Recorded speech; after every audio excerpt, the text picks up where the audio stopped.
ਸਤਿ ਸ਼੍ਰੀ ਅਕਾਲ। ਤੁਸੀਂ ਦੇਖ ਰਹੇ ਹੋ ਪੰਜਾਬ ਟੁਡੇ ਤੇ ਅੱਜ ਬੜਾ ਇੱਕ ਇੰਪੋਰਟੈਂਟ ਡਿਬੇਟ ਹੈ। ਗੱਲ ਕਰ ਲਈਏ ਕਿ ਡੈਮੋਕ੍ਰੈਟਿਕ ਜਿਹੜੇ ਸਾਡੇ ਕੋਲ ਮੈਜਰਸ ਨੇ ਉਹਦਾ ਕਿਸ ਤਰ੍ਹਾਂ ਇਸਤੇਮਾਲ ਤੇ ਉਹਦੀ ਕਿਸ ਤਰ੍ਹਾਂ ਦੁਰਵਰਤੋਂ ਵੀ ਸ਼ਾਇਦ ਹੁੰਦੀ ਹੈ। ਉਹ ਦੁਰਵਰਤੋਂ ਹੈ ਜਾਂ ਕੀ ਹੈ ਉਹਦੀ ਗੱਲ ਕਰਾਂਗੇ, ਕਿਉਂਕਿ ਇੱਕ ਸੀਟ ਬਣ ਗਈ ਹੈ ਹੌਟ ਸੀਟ। ਲੇਕਿਨ ਇੱਕ ਹੋਰ ਇੰਪੋਰਟੈਂਟ ਗੱਲ ਹੁਣ ਆਈ ਹੈ ਕਿ ਸੀਐਮ ਚਰਨਜੀਤ ਚੰਨੀ 2 ਸੀਟਾਂ ਤੋਂ ਲੜਨਗੇ ਤੇ ਇੱਕ ਵੱਡਾ ਨਾਮ ਜਿਹਦੀ ਮੈਂ ਹੌਟ ਸੀਟ ਦੀ ਗੱਲ ਕੀਤੀ, ਵਿਕਰਮਜੀਤ ਸਿੰਘ ਮਜੀਠੀਆ, ਉਹ ਵੀ ਹੁਣ ਇੱਕ ਦੂਸਰੀ ਸੀਟ ਤੋਂ ਲੜ ਰਹੇ। ਤੁਸੀਂ ਜਾਣਦੇ ਹੋ ਮਜੀਠਾ ਤੇ ਨਾਲ ਅੰਮ੍ਰਿਤਸਰ ਦੀ ਉਹ ਸੀਟ ਜਿੱਥੇ ਨਵਜੋਤ ਸਿੰਘ ਸਿੱਧੂ ਵੀ ਨੇ। ਵੈਲ, ਇਸ ਸਭ ਬਾਰੇ ਗੱਲ ਕਰਾਂਗੇ, ਲੇਕਿਨ ਸ਼ੁਰੂਆਤ ਇਸ ਗੱਲ ਤੋਂ ਕਰ ਲਈਏ ਕਿ 2 ਸੀਟਾਂ ਤੋਂ ਲੜਨ ਦੇ ਮਾਇਨੇ ਕੀ ਹੁੰਦੇ ਆ, ਇਹਦੇ ਫਾਇਦੇ ਨੁਕਸਾਨ ਕਾਰਨ, ਇਹ ਸਾਰੀ ਗੱਲ ਖੁੱਲ੍ਹ ਕੇ ਕਰਾਂਗੇ। ਅੱਜ ਨਾ ਸਿਰਫ ਸਾਡੇ ਨਾਲ ਕਾਂਗਰਸ ਤੇ ਅਕਾਲੀ ਦਲ ਦੇ ਪ੍ਰਵਕਤਾ ਨੇ, ਲੇਕਿਨ ਸਾਡੇ ਨਾਲ ਡਾਕਟਰ ਪਿਆਰੇ ਲਾਲ ਗਰਗ ਜੀ ਵੀ ਮੌਜੂਦ ਨੇ। ਡਾਕਟਰ ਸਾਹਿਬ ਨੂੰ ਤੁਸੀਂ ਕਈ ਵਾਰ ਦੇਖਿਆ ਹੋਏਗਾ, ਇਹ ਬਹੁਤ ਹੀ ਐਨਾਲਿਸਿਸ ਇਹਨਾਂ ਦਾ ਚੰਗਾ, ਸਟੀਕ ਤੇ ਇਨ ਡੈਪਥ ਗੱਲਾਂ ਸਾਨੂੰ ਸਮਝਾਉਂਦੇ ਨੇ। ਉਸ ਤਰ੍ਹਾਂ ਸਮਝਾਉਂਦੇ ਨੇ ਜੋ ਆਮ ਬੰਦੇ ਨੂੰ ਵੀ ਕੰਪਲੈਕਸ ਜਿਹੜੇ ਕਨਸੈਪਟ ਹੁੰਦੇ ਨੇ ਉਹ ਬੜੇ ਵਧੀਆ ਤਰੀਕੇ ਨਾਲ ਸਮਝ ਆਉਂਦੇ ਨੇ। Doctor Sahib welcome to the show. ਪਹਿਲਾਂ ਤਾਂ ਤੇ ਡਾਕਟਰ ਸਾਹਿਬ ਤੁਹਾਡੇ ਨਾਲ ਸ਼ੁਰੂਆਤ ਕਰਨਾ ਚਾਹੁੰਦਾ, ਬੜਾ ਹੀ ਬੇਸਿਕ ਸਵਾਲ, ਇੱਕ ਜਨਰਲ ਸਵਾਲ, ਕਿ ਜਦੋਂ ਵੀ ਕੋਈ ਲੀਡਰ 2 ਸੀਟਾਂ ਤੋਂ ਆਪਣੀ ਨਾਮਜ਼ਦਗੀ ਭਰਦਾ, 2 ਸੀਟਾਂ ਤੋਂ ਲੜਦਾ, ਤਾਂ ਉਹਦੇ ਕੀ ਮਾਇਨੇ ਹੁੰਦੇ ਨੇ? ਤੁਸੀਂ ਕੀ ਸਮਝਦੇ ਹੋ? ਦੇਖੋ, ਪਹਿਲੀ ਮੋਟੀ ਗੱਲ ਤਾਂ ਇਹ ਹੈ ਵੀ 2 ਸੀਟਾਂ ਤੋਂ ਲੜਨ ਦਾ ਮਤਲਬ ਇਹ ਹੁੰਦਾ ਵੀ ਉਹਨੂੰ ਆਪਣਾ ਯਕੀਨ ਨਹੀਂ ਹੈ ਕਿ ਮੈਂ ਇੱਕ ਸੀਟ ਤੋਂ ਜਿੱਤ ਪਾਵਾਂ। ਦੂਜਾ ਉਹਦਾ ਮਤਲਬ ਇਹ ਹੁੰਦਾ ਕਿ ਮੈਂ ਜ਼ਰੂਰ ਜਾਣਾ, ਜੋ ਮਰਜ਼ੀ ਹੋ ਜੇ, ਮੈਂ ਜਿੱਤਣਾ ਹੈ। ਕਿਉਂਕਿ ਜੇ ਉਹਨੂੰ ਇਹ ਹੋਵੇ ਮਨਜ਼ੂਰ ਹੋਵੇ ਵੀ ਚੱਲ ਜੇ ਹਾਰ ਜਾਂਗੇ ਤਾਂ ਵੀ ਕੋਈ ਗੱਲ ਨਹੀਂ, ਤੇ ਫਿਰ ਤਾਂ ਦੂਜੀ ਸੀਟ ਤੇ ਲੜਨ ਦੀ ਲੋੜ ਨਹੀਂ ਹੈ। ਤੇ ਉਹਦੇ ਆਪਦੇ 2 ਨਿੱਜੀ ਇਹ ਹੁੰਦੇ ਨੇ। ਹੋ ਸਕਦਾ ਉਹਨਾਂ ਦੇ ਵੀ ਇਹੋ ਜਿਹੇ ਇਰਾਦੇ ਹੋਣ ਵੀ ਅਸੀਂ ਆਹ ਕੈਂਡੀਡੇਟ ਨੂੰ ਜ਼ਰੂਰ ਜਿਤਾਉਣਾ ਹੈ। ਰਾਹੁਲ ਗਾਂਧੀ ਜੀ ਵੀ 2 ਸੀਟਾਂ ਤੇ ਲੜੇ ਜੀ, ਤੇ ਕੈਪਟਨ ਸਾਹਿਬ ਵੀ 2 ਸੀਟਾਂ ਤੇ ਲੜੇ ਸੀਗੇ। ਹੁਣ ਮਜੀਠੀਆ ਵੀ 2 ਸੀਟਾਂ ਤੇ ਲੜ ਰਹੇ ਨੇ।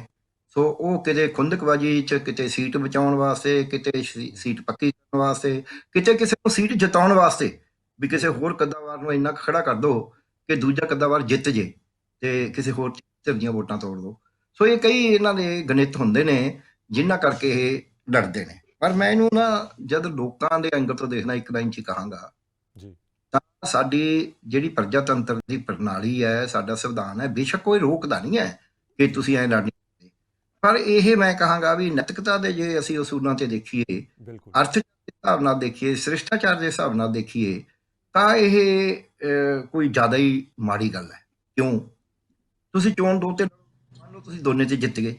ਜੇ ਤੁਸੀਂ ਦੋਨਾਂ ਦੇ ਉੱਤੇ ਜਿੱਤ ਗਏ ਤੇ ਫਿਰ ਇੱਕ ਸੁਣ ਖਾਲੀ ਕਰਨੀ ਪਊ, ਕਿਉਂਕਿ ਸੰਵਿਧਾਨ ਤਾਂ ਇਜਾਜ਼ਤ ਦਿੰਦਾ ਹੀ ਨਹੀਂ ਵੀ ਤੁਸੀਂ 2 ਸੀਟਾਂ ਤੇ ਨੁਮਾਇੰਦਗੀ ਕਰ ਸਕੋ। ਬਿਲਕੁਲ। ਤੇ ਉਹਦੇ ਵਿੱਚ ਫਿਰ ਤੁਹਾਨੂੰ ਜਦ ਤੁਸੀਂ ਦੂਜੀ ਸੀਟ ਖਾਲੀ ਕਰੋਗੇ, ਇਹਦਾ ਮਤਲਬ ਤੁਸੀਂ ਇੱਕ ਤਾਂ ਚੋਣ ਹੋਏਗੀ, ਇੱਕ ਤਾਂ ਤੁਸੀਂ ਕਮਿਸ਼ਨ ਦਾ ਖਰਚਾ ਦੁਬਾਰਾ ਹੋਏਗਾ, ਇੱਕ ਲੋਕਾਂ ਨੂੰ ਤੁਸੀਂ ਬੇਵਕੂਫ ਮੰਨਿਆ ਵੀ ਪਹਿਲਾਂ ਵੀ ਤੁਹਾਨੂੰ ਵੋਟ ਪਾ ਕੇ ਗਏ ਤੁਹਾਡੀ ਪਾਰਟੀ ਨੂੰ ਜਾਂ ਜਿਹਨੂੰ, ਤੇ ਦੁਬਾਰਾ ਫਿਰ ਉਹ ਆ ਕੇ ਲਾਈਨਾਂ 'ਚ ਖੜੇ ਹੋਣ, ਤੇ ਫਿਰ ਉਸ ਦੇ ਵਿੱਚ ਇਲੈਕਸ਼ਨ ਕੋਡ ਲੱਗਿਆ ਰਹੇਗਾ। ਉਹਨਾਂ ਦੇ ਮਾੜੇ ਮੋਟੇ ਜਿਹੜੇ ਵਿਕਾਸ ਕਾਰਜ ਹੋਣੇ ਨੇ ਉਹ ਵੀ ਰੁਕ ਜਾਣਗੇ ਉਹਨੇ ਪੀਰੀਅਡ ਵਾਸਤੇ ਕਿ ਜੀ ਇੱਥੇ ਤਾਂ ਲੱਗਿਆ ਹੋਇਆ। ਸੋ ਉਸ ਜਦ ਅਸੀਂ ਨਜ਼ਰੀਏ ਤੋਂ ਦੇਖਦੇ ਹਾਂ ਤਾਂ ਮੈਨੂੰ ਲੱਗਦਾ ਹੈ ਵੀ ਜਿਹੜਾ ਇਹ ਰੁਝਾਨ ਹੈ, ਇਹ 2 ਸੀਟਾਂ ਵਾਲਾ, ਹੁਣ ਭਗਵੰਤ ਮਾਨ ਲੜ ਰਹੇ ਨੇ, ਉਹ ਵੀ ਉਹ MP ਦੀ ਸੀਟ ਪੈ ਗਈ ਜੇ ਉਹ ਕਰ ਜਾਂਦੇ ਨੇ। ਇਸੇ ਤਰ੍ਹਾਂ ਹੀ ਸੁਖਬੀਰ ਬਾਦਲ ਲੜ ਰਹੇ ਨੇ, ਉਹਨਾਂ ਨੂੰ ਵੀ ਆਪਦੀ MP ਦੀ ਸੀਟ ਛੱਡਣੀ ਪਏਗੀ। ਸੋ ਇਹ ਜਿਹੜਾ ਰੁਝਾਨ ਹੈ ਇਹ ਮਾੜਾ ਹੈ ਕਿ ਤੁਸੀਂ ਜਾਂ ਪਾਰਲੀਮੈਂਟ ਜਾਂ ਉਧਰ, ਇੱਕ ਵਾਰੀ ਬਾਦਲ ਸਾਹਿਬ ਨੇ ਵੀ ਉੱਥੇ ਮੰਤਰੀ ਸੀਗੇ, ਫਿਰ ਛੱਡ ਕੇ ਇੱਥੇ ਚੋਣ ਲੜੀ, ਇੱਥੇ ਮੁੱਖ ਮੰਤਰੀ ਬਣੇ। ਕਈ ਉਹਨਾਂ ਨੂੰ ਇਹ ਵੀ ਕਹਿੰਦੇ ਸੀ ਇਹਨਾਂ ਤੋਂ ਤਾਂ ਉੱਥੇ ਐਗਰੀਕਲਚਰ ਮੰਤਰਾਲਾ ਛੱਡਿਆ ਨਹੀਂ ਤਾਂ ਇੱਥੇ ਆ ਗਏ। ਸੋ ਬਹੁਤ ਸਾਰੀਆਂ ਗੱਲਾਂ ਲੋਕ ਤੰਜ ਵੀ ਕੱਸਦੇ ਨੇ, ਪਰ ਜਦ ਅਸੀਂ ਇਸ ਨੂੰ ਸਾਰੇ ਵਰਤਾਰੇ ਨੂੰ ਦੇਖਦੇ ਹਾਂ, ਵਰਤਾਰਾ ਬਹੁਤਾ ਪਹਿਲਾਂ ਨਹੀਂ ਸੀ ਇੰਨਾ ਵੱਡਾ, ਇਹ ਹੁਣ ਜ਼ਿਆਦਾ ਹੋਣ ਲੱਗ ਗਿਆ ਹੈ ਕਿ 2 ਸੀਟਾਂ ਤੇ ਲੜੋ ਤੇ ਤਾਂ ਕਿ ਆਪਦੀ ਸੀਟ ਪੱਕੀ ਕਰ ਲਓ। ਇਹਦੇ ਵਿੱਚੋਂ ਇੱਕ ਜਿਹੜਾ ਨਿੱਜੀ ਲਾਲਚ ਹੈ, ਮੈਨੂੰ ਕਿਤੇ ਨਾ ਕਿਤੇ ਇਹ ਵੀ ਲੱਗਦਾ ਹੈ ਵੀ ਉਹ ਜਿਹੜੀ ਨਿੱਜੀ ਕੰਸੀਡਰੇਸ਼ਨ ਵੀ ਮੈਂ ਜ਼ਰੂਰ ਆਉਣਾ ਚਾਹੀਦਾ, ਜੇ ਮੇਰੇ ਬਿਨਾ ਕੋਈ ਹੋਰ ਆ ਗਿਆ ਫਿਰ ਤਾਂ ਸ਼ਾਇਦ ਸਮਾਜ ਦਾ ਭਲਾ ਹੋਣਾ ਹੀ ਨਹੀਂ, ਮੇਰੇ ਤੋਂ ਸਿਵਾਏ ਤਾਂ ਹੋ ਹੀ ਨਹੀਂ ਸਕਦਾ। ਸੋ ਇਹ ਲਾਲਸਾ ਜਿਹੜੀ ਹੈ ਇਹ ਫਿਰ ਬਾਕੀ ਸਾਰੀਆਂ ਗੱਲਾਂ ਨੂੰ ਮੈਂ ਕਹਾਂਗਾ ਛਿੱਕੇ ਟੰਗ ਦਿੰਦੀ। ਬਿਲਕੁਲ ਡਾਕਟਰ ਸਾਹਿਬ, ਇੱਕ ਇਸ ਕਨਸੈਪਟ ਦੀ ਗੱਲ ਕਰਾਂਗੇ ਜੋ ਤੁਸੀਂ ਜਿਹਦਾ ਹੁਣ ਜ਼ਿਕਰ ਕੀਤਾ, ਤੇ ਦੂਜਾ ਅਸੀਂ ਜਿਹੜਾ ਮੇਨ ਫੋਕਸ ਰੱਖਾਂਗੇ ਉਹ ਚੰਨੀ ਤੇ ਮਜੀਠੀਆ, ਇਹਨਾਂ 2 ਲੋਕਾਂ ਤੇ ਰੱਖਾਂਗੇ ਜਿਹੜੇ 2 ਸੀਟਾਂ ਤੋਂ ਲੜ ਰਹੇ ਨੇ। ਡਾਕਟਰ ਸਾਹਿਬ, ਇਸ ਤੋਂ ਪਹਿਲਾਂ ਕਿ ਮੈਂ ਦੋਨੋਂ ਪਾਰਟੀਆਂ ਦੇ ਪ੍ਰਵਕਤਾ ਕੋਲ ਜਾਵਾਂ, ਤੁਹਾਨੂੰ ਇਹ ਵੀ ਲੱਗਦਾ ਹੈ ਕਿ ਜੇ ਸਿਰਫ ਮੈਂ ਚੰਨੀ ਤੋਂ ਸ਼ੁਰੂਆਤ ਕਰਾਂ, ਕੀ ਖਤਰਾ ਬਣ ਗਿਆ ਕਿ ਆਪਣੀ ਜਿਹੜੀ ਚਮਕੌਰ ਸਾਹਿਬ ਦੀ ਸੀਟ ਹੈ ਉਹ ਹਾਰ ਸਕਦੇ ਨੇ? ਐਂਟੀ ਇਨਕੰਬੈਂਸੀ, ਹੁਣ ਸੈਂਡ ਮਾਈਨਿੰਗ ਦੇ ਐਲੀਗੇਸ਼ਨਸ, ਇਹ ਸਾਰਾ ਕੁਝ ਦੇ ਲੱਗ, ਤੁਸੀਂ ਇਹ ਸਮਝਦੇ ਹੋ? ਦੇਖੋ, ਉਹ ਤਾਂ ਪਹਿਲਾਂ ਵੀ ਇਹਨਾਂ ਨੇ ਸਿਰਫ 12,000 ਵੋਟ ਤੇ ਜਿੱਤੀ ਸੀ। ਡਾਕਟਰ ਚਰਨਜੀਤ ਬਹੁਤ ਹੀ ਭਲੇ ਲੋਕ ਨੇ, ਡਾਕਟਰ ਨੇ, ਤੇ ਮੇਰੇ ਉਹ ਇੱਕ ਕਿਸਮ ਦੇ ਸਟੂਡੈਂਟ ਵੀ ਰਹੇ ਨੇ ਕਿਸੇ ਜ਼ਮਾਨੇ 'ਚ, ਠੀਕ ਹੈ ਜੀ। ਤੇ ਉਹ ਅਸੀਂ ਦੇਖਿਆ ਹੈ ਵੀ ਉਹ ਚੰਗਾ ਬੰਦਾ ਹੈ, ਤੇ ਉਹ ਸਿਰਫ 12,000 ਵੋਟ ਤੇ ਹਾਰਿਆ ਸੀ। ਇਹਨਾਂ ਨੂੰ 48,000 ਮਿਲੀ ਸੀ, ਉਹਨੂੰ 36,000 ਮਿਲ ਗਈ ਸੀ, ਆਪ ਦਾ ਸੀ ਬਿਲਕੁਲ ਕੈਂਡੀਡੇਟ। ਜੀ। ਐਤਕੀ ਫਿਰ ਉਹ ਕੈਂਡੀਡੇਟ ਹੈ, ਉਹ ਕੈਂਡੀਡੇਟ ਸਟਰੋਂਗ ਹੋਇਆ, ਇਹ ਵੀਕ ਹੋਏ ਨੇ। ਵੀਕ ਉਹਦੇ 'ਚ ਬੇਸਿਕਲੀ ਜਿਹੜਾ ਰੇਤ ਮਾਫੀਆ ਦਾ ਜੀ। ਉਹਦੇ ਵਿੱਚ ਪਹਿਲਾਂ ਤਾਂ ਆਪ ਵਾਲਿਆਂ ਨੇ ਆ ਕੇ ਐਕਸਪੋਜ਼ ਕਰਿਆ, ਉਦੋਂ ਇਹਨੇ ਸੰਭਲੇ ਨਹੀਂ ਹੈਗੇ। ਉਦੋਂ ਬਾਅਦ ਫਿਰ ਈਡੀ ਨੇ ਛਾਪਾ ਮਾਰਿਆ, ਹਾਲਾਂਕਿ ਈਡੀ ਦੇ ਛਾਪੇ ਨਾਲ 100 ਮਤਭੇਦ ਹੋ ਸਕਦੇ ਨੇ ਵੀ ਤੁਸੀਂ ਚੋਣਾਂ ਵੇਲੇ ਕਿਉਂ ਬਿਲਕੁਲ। ਮਾਰਦੇ ਹੋ, ਪਹਿਲਾਂ ਕਿਉਂ ਨਹੀਂ ਦੇਖਦੇ, ਤੇ ਈਡੀ ਨੂੰ ਕਿੱਥੋਂ ਆ ਗਿਆ ਇਹ ਵੀ ਆ ਕੇ ਤੁਸੀਂ ਹੁਣ ਕਿਸੇ ਪਾਰਟੀ ਨੂੰ ਥੱਲੇ ਲਾਉਣ ਵਾਸਤੇ ਉਹਦਾ ਕਰ ਦਿਓ। ਪਰ ਬਿਲਕੁਲ ਉਹ ਤਾਂ ਗੱਲਾਂ ਵੱਖਰੀਆਂ ਨੇ ਵੀ ਉਹਨਾਂ ਨੇ ਧੱਕਾ ਕਰਿਆ, ਉਹ ਤਾਂ ਸੁਖਪਾਲ ਖਹਿਰੇ 'ਚ ਵੀ ਕਰਿਆ ਸੀ। ਜੀ। ਤੇ ਪਰ ਇੱਕ ਗੱਲ ਤਾਂ ਸੱਚੀ ਹੈ ਨਾ ਵੀ ਜਿਹੜਾ ਕਹਿੰਦੇ ਨੇ 10 ਕਰੋੜ ਰੁਪਈਆ ਲੱਭਿਆ ਹੈ ਤੇ ਬਿਲਕੁਲ 12 ਲੱਖ ਦੀ ਘੜੀ, ਤੇ ਇਹ ਸਾਰਾ ਕੁਝ ਤਾਂ ਸਕਾ ਪੰਜ ਹੈ। ਬਿਲਕੁਲ ਉਹ ਗੱਲਾਂ ਦਾ ਤਾਂ ਮਜੀਠੀਆ ਸਾਹਿਬ ਨੇ ਜਿਹੜੇ ਸਵਾਲ ਰੇਜ਼ ਕਰੇ ਨੇ ਪ੍ਰੈਸ ਕਾਨਫਰੰਸ 'ਚ, ਉਹਦਾ ਤਾਂ ਜਵਾਬ ਦੇਣਾ ਹੀ ਪਏਗਾ ਨਾ ਵੀ ਇਹ ਕਿਉਂ ਹੋ ਰਿਹਾ। ਦੂਜਾ ਉਹਦੇ 'ਚ ਇੱਕ ਹੋਰ ਸਾਹਮਣੇ ਆ ਜਾਂਦਾ ਹੈ, ਜੇ ਲੋਕਾਂ ਦੇ ਇਹਨਾਂ ਨੇ ਕਿਹਾ ਵੀ ਅਸੀਂ ਤਾਂ ਰੇਤਾ ਸਸਤਾ ਕਰਤਾ ਜੀ, ਅਸੀਂ 9 ਰੁਪਏ ਫੁੱਟ ਦੀ ਬਜਾਏ 4 ਰੁਪਏ ਫੁੱਟ ਕਰਤਾ, 5 ਰੁਪਏ ਫੁੱਟ, 4 ਰੁਪਏ ਫੁੱਟ ਘਟਾਤਾ। ਰੇਤਾ ਜਿਹੜਾ ਉਦੋਂ 18 ਰੁਪਏ ਫੁੱਟ ਮਿਲਦਾ ਸੀ, ਉਹ ਫਿਰ ਇਹਨਾਂ ਦੇ ਘਟਾਉਣ ਤੋਂ ਬਾਅਦ 22 ਰੁਪਏ ਫੁੱਟ ਮਿਲਣ ਲੱਗ ਗਿਆ। ਜੀ। ਹੁਣ ਜਿਹੜਾ ਰੇਤਾ ਦਾ ਮੁੱਲ ਘਟਾਇਆ ਸੀ ਉਹ ਤਾਂ ਠੇਕੇਦਾਰ ਨੂੰ ਘਟਾਇਆ ਸੀ, ਚਾਹੇ ਉਹ ਚੋਰੀ ਕਰਦਾ ਸੀ, ਚਾਹੇ ਲੀਗਲ ਸੀ, ਚਾਹੇ ਇਲੀਗਲ ਸੀ। ਜਿਹੜਾ ਉੱਥੋਂ ਰੇਤਾ ਚੁੱਕਦਾ ਹੈ ਦਰਿਆ ਤੋਂ, ਰੇਟ ਤਾਂ ਜੇ ਘਟਿਆ ਤਾਂ ਉਹਦੇ ਵਾਸਤੇ ਘਟਿਆ ਸੀ, ਪਬਲਿਕ ਵਾਸਤੇ ਤਾਂ ਸਮਾਂ ਰੇਟ ਵੱਧ ਗਿਆ ਸੀ। ਇਹਦਾ ਮਤਲਬ ਤੁਸੀਂ ਠੇਕੇਦਾਰ ਨੂੰ ਪੈਸੇ ਦਿੱਤੇ ਨੇ, ਮਤਲਬ ਮੁਨਾਫਾ ਦਿੱਤਾ ਹੈ ਸਰਕਾਰੀ ਆਪਦੇ ਅਹੁਦੇ ਨੂੰ ਵਰਤ ਕੇ। ਜਿਹੜਾ ਉਹ ਮੁਨਾਫਾ ਤੁਸੀਂ ਦਿੱਤਾ, ਉਹ ਮੁਨਾਫਾ ਤੁਹਾਡੇ ਆਪਦੇ ਹੁਣ ਤਾਂ ਸਾਹਮਣੇ ਆ ਗਿਆ ਵੀ ਠੇਕੇਦਾਰੀ ਤੁਹਾਡੇ ਆਪਣੇ ਸੀਗੇ। ਜੋ ਲੀਗਲ ਮਾਈਨਿੰਗ ਵੀ ਕਰ ਰਿਹਾ ਸੀ ਇਹਨਾਂ ਦਾ ਭਾਂਜਾ, ਤਾਂ ਵੀ ਉਹ ਠੇਕੇਦਾਰੀ ਇਹਨਾਂ ਦਾ ਆਪਣਾ ਹੀ ਸੀ। ਸੋ ਇਸ ਕਰਕੇ ਉਸ ਸਾਰੇ ਨੂੰ ਦੇਖ ਕੇ ਇਹਦੇ 'ਚ ਤਾਂ ਕੋਈ ਦੋ ਰਾਏ ਨਹੀਂ ਹੈਗੀ ਵੀ ਜਿਹੜੇ ਰੇਤ ਮਾਫੀਆ ਨੂੰ ਖਤਮ ਕਰਨ ਦੀ ਕਾਂਗਰਸ ਗੱਲ ਕਰਦੀ ਸੀ, ਉਹ ਰੇਤ ਮਾਫੀਏ ਵਾਸਤੇ ਤਾਂ ਜੇ ਛਾਪਾ ਵੀ ਪਿਆ, ਈਡੀ 'ਤੇ ਇਤਰਾਜ਼ ਹੋ ਸਕਦਾ ਸੀ। ਕਾਂਗਰਸ ਦੀ ਪੂਰੀ ਲੀਡਰਸ਼ਿਪ ਜਾ ਕੇ ਇਲੈਕਸ਼ਨ ਕਮਿਸ਼ਨ ਨੂੰ ਮਿਲਦੀ ਹੈ, ਛਾਤੀ ਪਿੱਟਦੀ ਹੈ ਵੀ ਸਾਡੇ ਤੇ ਤੁਸੀਂ ਧੱਕਾ ਕਰਦੇ ਹੋ, ਸਾਡੇ ਤੇ ਛਾਪਾ ਮਾਰ ਲਿਆ। ਇਹ ਨਹੀਂ ਅੱਜ ਤੱਕ ਕਿਸੇ ਨੇ ਕਿਹਾ ਵੀ ਉਹ 10 ਕਰੋੜ ਰੁਪਈਆ ਕਿੱਥੋਂ ਆਇਆ ਸੀ, ਉਹ ਈਡੀ ਨੇ ਪਨਾਟ ਕਰਿਆ ਸੀ। ਉਹ 12 ਲੱਖ ਦੀ ਘੜੀ ਉਹ ਕਿੱਥੋਂ ਆਈ ਸੀ? ਉਹ ਜਿਹੜਾ ਰਿਸ਼ਤੇਦਾਰ ਹੈ, ਜਿਹੜਾ ਸਕੀ ਸਾਲੀ ਦਾ ਮੁੰਡਾ ਹੈ, ਤੇ ਉਹਦੇ ਤੁਸੀਂ ਰੋਜ਼ ਵਿਆਹ ਸ਼ਾਦੀਆਂ ਸਭ ਜਾਂਦੇ ਹੋ, ਠੀਕ ਹੈ ਜਾਣਾ ਹੁੰਦਾ, ਤੁਹਾਡੇ ਨਾਲ ਕੋਈ ਦੂਜਾ ਦੋਸਤ ਮਿੱਤਰ 'ਚ ਵੀ ਤੁਸੀਂ ਜਾ ਸਕਦੇ ਹੋ। ਪਰ ਇਹ ਸੰਭਵ ਨਹੀਂ ਹੁੰਦਾ ਕਿ ਤੁਹਾਡੀ ਸਕੀ ਸਾਲੀ ਦਾ ਮੁੰਡਾ ਜਿਹਦੇ ਨਾਲ ਤੁਸੀਂ ਹਰ ਵਕਤ ਘਿਓ ਖਿਚੜੀ ਰਹਿੰਦੇ ਹੋ, ਤੇ ਤੁਹਾਨੂੰ ਪਤਾ ਹੀ ਨਾ ਹੋਵੇ ਵੀ ਇਹਦੇ ਕੋਲ ਪੈਸਾ ਕਿੱਥੋਂ ਆ ਰਿਹਾ ਜਾਂ ਇਹਦਾ ਵਪਾਰ ਕਿਹੜਾ ਚੱਲਦਾ ਹੈ। ਇਹ ਸੰਭਵ ਨਹੀਂ ਹੁੰਦਾ। ਇਹ ਪੂਰੇ ਸਮਾਜ 'ਚ ਅਸੀਂ ਰਹਿੰਦੇ ਹਾਂ, ਅਸੀਂ ਕਿਹੜੇ ਕੋਈ ਦਿੱਲੀ ਦੱਖਣ 'ਚ ਰਹਿੰਦੇ ਵੀ ਸਾਨੂੰ ਪਤਾ ਨਹੀਂ ਇੱਥੇ ਪੰਜਾਬ 'ਚ ਹੋ ਕੀ ਰਿਹਾ। ਸੋ ਇਸ ਕਰਕੇ ਇਹੋ ਜਿਹੀਆਂ ਗੱਲਾਂ ਫਿਰ ਉਹਦੇ ਤੇ ਹੁਣ ਕਾਸਟ ਕਾਰਡ ਖੇਡਣਾ ਸ਼ੁਰੂ ਕਰਤਾ ਵੀ ਮੈਂ ਗਰੀਬ ਸੀ ਜੀ, ਮੇਰੇ ਤੇ ਤਾਂ ਛਾਪਾ ਮਾਰਿਆ। ਫਿਰ ਖੇਡਣਾ ਸ਼ੁਰੂ ਕਰਤਾ ਵੀ ਕਿਉਂਕਿ ਪ੍ਰਧਾਨ ਮੰਤਰੀ ਜੀ ਆਏ ਸੀ, ਉਹਨਾਂ ਦੀ ਸਿਕਿਉਰਿਟੀ ਦੇ ਰਸਤੇ ਦੇ ਕਰਕੇ ਮੇਰੇ ਤੇ ਛਾਪਾ ਮਾਰਿਆ। ਇਹੋ ਜਿਹੇ ਜਦ ਇੱਕ ਐਡੀ ਉੱਚੇ ਅਹੁਦੇ ਤੇ ਬੈਠਾ, ਮੁੱਖ ਮੰਤਰੀ ਦੇ ਅਹੁਦੇ ਤੇ ਬੈਠਾ ਬੰਦਾ ਇਹੋ ਜਿਹੀਆਂ ਗੱਲਾਂ ਜੀਆਂ ਕਰਨ ਲੱਗ ਜੇ, ਮੈਂ ਤਾਂ ਕਹਾਂਗਾ ਇਹ ਟੁੱਟੀਆਂ ਫੁੱਟੀਆਂ ਜਿਹੀਆਂ ਗੱਲਾਂ ਹੁੰਦੀਆਂ ਨੇ, ਤੇ ਸਿੱਧੀ ਮੰਨਣ ਦੀ ਵਜ੍ਹਾ ਹਾਂ ਯਾਰ ਇਹ ਕੋਈ ਹੋਈ ਹੈ, ਵਿੱਚ ਹੀ ਕਹਿੰਦਾ ਮੈਂ ਉਹਨਾਂ ਤੇ ਸਖਤੀ ਨਹੀਂ ਕਰ ਸਕਿਆ। ਸੋ ਮੈਨੂੰ ਐਂ ਲੱਗਦਾ ਹੈ ਇੱਥੋਂ ਇਹ ਵੈਸੇ ਭਦੌੜ ਵੀ ਇਹਨਾਂ ਨੂੰ ਸੇਫ ਨਹੀਂ ਹੈ ਜੀ। ਪਿਰਮਲ ਇਹਨਾਂ ਦੇ ਨਾਲ ਆ ਗਿਆ ਬੇਸ਼ੱਕ। ਭਦੌੜ ਦੇ ਵਿੱਚ ਕਾਂਗਰਸ ਤਾਂ ਤੀਜੇ ਨੰਬਰ ਤੇ ਸੀ, ਬਿਲਕੁਲ ਆਪ ਵਾਲੇ ਉੱਥੇ ਜਿੱਤੇ ਸੀ, ਤੇ ਵੋਟਾਂ ਦਾ ਫਰਕ ਸੀਗਾ ਉੱਥੇ 23,000 ਦਾ ਇਹਨਾਂ ਨਾਲੋਂ। ਹੁਣ ਉਹ ਪਿਰਮਲ ਇਹਨਾਂ ਨਾਲ ਆ ਗਿਆ, ਪਰ ਆਪ ਦਾ ਕੈਂਡੀਡੇਟ ਤਾਂ ਉੱਥੇ ਖੜਾ ਹੈ। ਪਰ ਜਿਹੜਾ ਆਪ ਦਾ ਕੈਂਡੀਡੇਟ ਖੜਾ ਉਹ ਹੈ ਵੀ ਤਕੜਾ। ਕਿ ਮਾਲਵੇ ਦੇ ਵਿੱਚ ਆਪ ਦਾ ਜਿਹੜਾ ਉਹ ਪ੍ਰਭਾਵ ਸੀ ਉਹ ਘਟਿਆ ਜ਼ਰੂਰ ਹੋਊਗਾ, ਪਰ ਉਹ ਇੰਨਾ ਨਹੀਂ ਘਟਿਆ। 2019 ਦੀ ਚੋਣ ਦੇ ਵਿੱਚ ਵੀ ਜਿੱਥੇ ਕਾਂਗਰਸ ਨੇ ਪਾਰਲੀਮੈਂਟ ਦੀਆਂ ਇੰਨੀਆਂ ਸੀਟਾਂ ਜਿੱਤੀਆਂ, ਆਪ ਨੂੰ ਸਿਰਫ ਇੱਕ ਸੀਟ ਮਿਲੀ ਹੈ। ਉਹਨਾਂ ਏਰੀਆ ਦੇ ਵਿੱਚ ਅਸੈਂਬਲੀ ਸੈਗਮੈਂਟ ਦੇ ਵਿੱਚ ਆਪ ਅੱਗੇ ਰਹੀ ਹੈ। ਸੋ ਇਸ ਕਰਕੇ ਇੰਨੀ ਸੇਫ ਸੀਟ ਨਹੀਂ। ਦੂਜਾ ਇਹ ਕਹਿਣਾ ਦਲ ਤਾਂ ਸਾਰੇ ਪਾਸੇ ਵੰਡੇ ਹੋਏ ਨੇ। ਜੇ ਅਸੀਂ ਦੇਖੀਏ ਜਿਹੜੀ ਸ਼ੈਡਿਊਲਡ ਕਾਸਟ ਦੀ ਵੋਟ ਹੈ ਉਹ ਬੀਐਸਪੀ ਨੂੰ ਵੀ ਜਾਣੀ ਹੈ, ਬੀਜੇਪੀ ਨੂੰ ਵੀ ਜਾਣੀ ਹੈ, ਅਕਾਲੀਆਂ ਨੂੰ ਵੀ ਜਾਣੀ ਹੈ, ਕਾਂਗਰਸੀਆਂ ਨੂੰ ਵੀ ਜਾਣੀ ਹੈ, ਸੰਯੁਕਤ ਸਮਾਜ ਮੋਰਚੇ ਵੀ ਥੋੜੀ ਬਹੁਤੀ ਜਾਊਗੀ, ਤੇ ਆਪ ਨੂੰ ਵੀ ਜਾਣੀ ਹੈ। ਸੋ ਉਹਦੇ ਉੱਤੇ ਕਲੇਮ ਕਰਨਾ ਕਿ 32% ਵੋਟ ਸਾਡੀ ਹੋਈ ਹੈ, ਇਹ ਵੀ ਮੈਨੂੰ ਲੱਗਦਾ ਹੈ ਵੀ ਥੋੜਾ ਜਿਹਾ ਓਵਰ ਐਸਟੀਮੇਸ਼ਨ ਹੈ ਆਪਦੇ ਹਿਸਾਬ ਤੋਂ ਜ਼ਿਆਦਾ। ਬਿਲਕੁਲ ਡਾਕਟਰ ਸਾਹਿਬ ਇਸ ਗੱਲ ਤੇ ਆਵਾਂਗੇ ਕਿ ਜਿੱਤ ਸਕਦੇ ਆ ਕਿ ਨਹੀਂ, ਪਰ ਪਹਿਲਾਂ ਕਾਂਗਰਸ ਦੇ ਪ੍ਰਵਕਤਾ ਅਰਸ਼ਪ੍ਰੀਤ ਖੜਿਆਲ ਸਾਡੇ ਨਾਲ ਮੌਜੂਦ ਨੇ ਅੱਜ। ਅਰਸ਼ਪ੍ਰੀਤ ਤੋਂ ਇਹ ਪੁੱਛ ਲਈਏ, ਅਰਸ਼ਪ੍ਰੀਤ ਪਹਿਲਾਂ ਤਾਂ ਡਾਕਟਰ ਸਾਹਿਬ ਨੇ ਵੀ ਜਿਵੇਂ ਕਿਹਾ, ਮੈਂ ਵੀ ਸ਼ੁਰੂਆਤ 'ਚ ਗੱਲ ਕਹੀ, ਐਥੀਕਲ ਕੁਐਸਚਨਸ ਕਿ ਕਿਉਂਕਿ ਸਾਡੀ ਡੈਮੋਕ੍ਰੇਸੀ ਜਾਂ ਸਾਡੀ ਕਨਸਟੀਟਿਊਸ਼ਨ ਅਲਾਉ ਕਰਦੀ ਹੈ ਤਾਂ ਅਸੀਂ ਉਹਨਾਂ 2 ਸੀਟਾਂ ਤੇ ਲੜਨਾ, ਇਹ ਐਥੀਕਲੀ ਕਿੰਨਾ ਸਹੀ ਹੈ? Is it not misuse of power and resources? ਤੇ ਦੂਸਰਾ ਜਿਵੇਂ ਕਿ ਹੁਣੇ ਡਾਕਟਰ ਸਾਹਿਬ ਵੀ ਜ਼ਿਕਰ ਕਰ ਰਹੇ ਸੀਗੇ ਕਿ ਕੀ ਇਹ ਐਂਟੀ ਇਨਕੰਬੈਂਸੀ ਫੈਕਟਰ ਰਿਹਾ ਕਿ ਸੀਐਮ ਚੰਨੀ ਨੂੰ ਲੱਗ ਰਿਹਾ ਆਪਣੀ ਚਮਕੌਰ ਸਾਹਿਬ ਦੀ ਸੀਟ ਹਾਰ ਜਾਣਗੇ, ਇਸ ਕਰਕੇ ਮੈਨੂੰ ਇੱਕ ਹੋਰ ਸੇਫ ਸੀਟ ਲੱਭਣੀ ਪਏਗੀ? ਅਰਸ਼ਪ੍ਰੀਤ ਨੰਬਰ 1 ਜੀ, ਜਿਹੜਾ section 33 clause 7F RP act 1951 ਉਹਦੇ ਵਿੱਚ ਕਲੀਅਰਲੀ ਲਿਖਿਆ ਕਿ a person can contest from 2 seats. ਦੂਜੀ ਬਿਲਕੁਲ ਗੱਲ ਇਹ ਹੈ ਕਿ ਚੰਨੀ ਸਾਹਿਬ ਦੀ ਲੋਕਪ੍ਰਿਯਤਾ ਬਹੁਤ ਹੈ, ਪੂਰੇ ਪੰਜਾਬ ਦੇ ਵਿੱਚ ਹੈ, ਤੇ ਬਹੁਤ ਜ਼ਿਲ੍ਹਿਆਂ ਦੇ ਲੋਕ ਕਹਿੰਦੇ ਆ ਕਿ ਤੁਸੀਂ ਸਾਡੇ ਜ਼ਿਲ੍ਹੇ ਤੋਂ ਲੜੋ, ਕੋਈ ਕਹਿੰਦਾ ਸਾਡੇ ਤੋਂ ਲੜੋ, ਤਾਂ ਕਰਕੇ ਚੰਨੀ ਸਾਹਿਬ ਆਪਣਾ ਭਦੌੜ ਤੋਂ ਵੀ ਲੜ ਰਹੇ ਆ। ਤੀਜੀ ਗੱਲ ਇਹ ਹੈ ਕਿ ਸਿਗਨੀਫੀਕੈਂਟ ਲੀਡਰਸ ਹੋਰ ਬਹੁਤ ਹੈ, ਆਮ ਆਦਮੀ ਪਾਰਟੀ ਦੇ ਵੀ ਹੈ, ਬੀਜੇਪੀ ਦੇ ਵੀ ਹੈ, ਪੀਐਲਸੀ ਦੇ ਵੀ ਹੈ, ਤੇ ਐਸਏਡੀ ਦੇ ਵੀ ਹੈ, ਜਿਹੜੇ 2 ਸੀਟਾਂ ਤੇ ਲੜ ਰਹੇ ਆ। ਬਿਲਕੁਲ ਮੈਨੂੰ ਇਹ ਨਹੀਂ ਸਮਝ ਆ ਰਿਹਾ ਕਿ why is there been so much hoo-ha about it, why are people tom-tomming this little assertion, because it's a very normal thing, ਸਾਰੇ ਲੀਡਰਸ ਕਰਦੇ। ਤੀਜੀ ਗੱਲ ਇਹ ਹੈ ਕਿ ਇਹਨਾਂ ਨੇ ਚੰਨੀ ਸਾਹਿਬ ਦੇ ਨੈਫਿਊ ਦੀ ਗੱਲ ਕੀਤੀ, ਡਾਕਟਰ ਸਾਹਿਬ ਨੇ। ਡਾਕਟਰ ਸਾਹਿਬ, ਜੇ ਇਹ ਲੌਜਿਕ ਨਾਲ ਆਪਾਂ ਚੱਲਣਾ ਹੁੰਦਾ ਤਾਂ ਕੇਜਰੀਵਾਲ ਸਾਹਿਬ ਦੇ ਨੈਫਿਊ ਵਿਨੇ ਬਾਂਸਲ ਸਾਹਿਬ ਪੀਡਬਲਿਊਡੀ ਸਕੈਮ ਦੇ ਵਿੱਚ ਅਰੈਸਟ ਹੋਏ ਸੀ, ਤਾਂ ਕੇਜਰੀਵਾਲ ਸਾਹਿਬ ਨੂੰ ਦੋਸ਼ੀ ਕਰਾਰ ਕਰ ਦੇਣਾ ਚਾਹੀਦਾ। ਦੂਜੀ ਗੱਲ, ਚੰਨੀ ਸਾਹਿਬ ਦੇ ਘਰੋਂ ਤਾਂ ਕੋਈ ਰਿਕਵਰੀ ਨਹੀਂ ਹੋਈ, ਚੰਨੀ ਸਾਹਿਬ ਖਿਲਾਫ ਤਾਂ ਕੋਈ ਐਲੀਗੇਸ਼ਨ ਨਹੀਂ ਹੈ, then how can we point a finger at him. ਤੀਜੀ ਗੱਲ, ਜਿਹੜੇ ਉਹਨਾਂ ਦੇ ਨੈਫਿਊ ਨੇ, ਉਹਨਾਂ ਦਾ ਐਫਆਈਆਰ ਦੇ ਵਿੱਚ ਨਾਮ ਨਹੀਂ ਸੀਗਾ, ਜਿਹੜੀ ਮਾਰਚ 2018 ਨੂੰ ਹੋਈ, ਜਿਹੜੀ ਲਾਸਟ ਈਅਰ ਈਸੀਆਰ ਹੋਈ ਨਵੰਬਰ ਦੇ ਵਿੱਚ ਜਲੰਧਰ ਸ਼ਹਿਰ ਦੇ ਵਿੱਚ, ਉਹਦੇ ਵਿੱਚ ਉਹਨਾਂ ਦਾ ਨਾਮ ਨਹੀਂ, ਕੋਈ ਇਲਜ਼ਾਮ ਨਹੀਂ, ਕੋਈ ਵਿਟਨੈਸ ਨਹੀਂ, ਕੋਈ ਐਵੀਡੈਂਸ ਨਹੀਂ। ਤੀਜਾ ਇਹ ਹੈ ਕਿ ਬੀਜੇਪੀ ਦਾ ਇੱਕ ਪੈਟਰਨ ਹੈ, ਇਹਨਾਂ ਨੇ ਮਮਤਾ ਬੈਨਰਜੀ ਦੇ ਨੈਫਿਊ ਅਭਿਸ਼ੇਕ ਬੈਨਰਜੀ ਨੂੰ ਟਾਰਗੇਟ ਕੀਤਾ, ਐਮਕੇ ਸਟਾਲਿਨ ਦੀ ਡਾਟਰ ਨੂੰ ਟਾਰਗੇਟ ਕੀਤਾ, ਭੁਪੇਸ਼ ਬਘੇਲ ਨੂੰ ਟਾਰਗੇਟ ਕੀਤਾ, ਇਹਨਾਂ ਨੇ ਕੇਜਰੀਵਾਲ ਸਾਹਿਬ ਨੂੰ ਟਾਰਗੇਟ ਕੀਤਾ, ਮਨੀਸ਼ ਸਿਸੋਦੀਆ ਨੂੰ, ਚੰਨੀ ਸਾਹਿਬ ਨੂੰ, ਨਾਲੇ ਕਿੰਨੇ ਹੋਰ ਲੋਕ ਨੇ। ਤੇ ਇਲੈਕਸ਼ਨਸ ਤੋਂ ਪਹਿਲਾਂ ਇਹ ਚੀਜ਼ ਕਰਦੇ ਆ, ਉਹ ਤੋਂ ਬਾਅਦ ਸਾਰਾ ਕੁਝ ਠੰਡੇ ਬਸਤੇ ਪੈ ਜਾਂਦਾ, ਬਿਕੋਜ਼ ਸਿਰਫ ਔਰ ਸਿਰਫ ਇੱਕ ਪੋਲੀਟੀਕਲ ਵਿਚ ਹੰਟ ਤੇ ਮਡ ਸਲਿੰਗਿੰਗ ਕਰਦੇ ਆ। 900 ਪਲੱਸ ਅੱਜ ਤੱਕ ਕੇਸ ਹੋਏ ਆ ਈਡੀ ਦੇ, ਤੇ ਉਹਨਾਂ ਚੋਂ ਕਨਵਿਕਸ਼ਨ ਰੇਟ ਸਿਰਫ 9 ਕੇਸ ਜਿਹੜੇ ਆ ਵਾਕਈ ਕਨਵਿਕਟ ਹੋ ਸਕੇ, ਯਾਨੀ ਕਿ 1% ਤੋਂ ਵੀ ਘੱਟ ਦਾ ਸਕਸੈਸ ਰੇਟ ਹੈ। ਸੋ ਇਥੋਂ ਪਤਾ ਲੱਗ ਜਾਂਦਾ ਹੈ ਕਿ ਈਡੀ, ਸੀਬੀਆਈ ਤੇ ਆਈਟੀ ਸਿਰਫ ਇੱਕ ਕਠਪੁਤਲੀ ਤੇ ਟੂਲਸ ਆਫ ਕੈਂਪੇਨਿੰਗ ਨੇ ਬੀਜੇਪੀ ਦੇ। ਜਿੱਥੋਂ ਤੱਕ ਪੰਜਾਬ ਦੀ ਗੱਲ ਹੈ, ਪੰਜਾਬ ਦੇ ਵਿੱਚ ਇਹਨਾਂ ਦੇ ਆਮ ਆਦਮੀ ਪਾਰਟੀ ਦੇ 65 candidates allegedly are of a criminal background.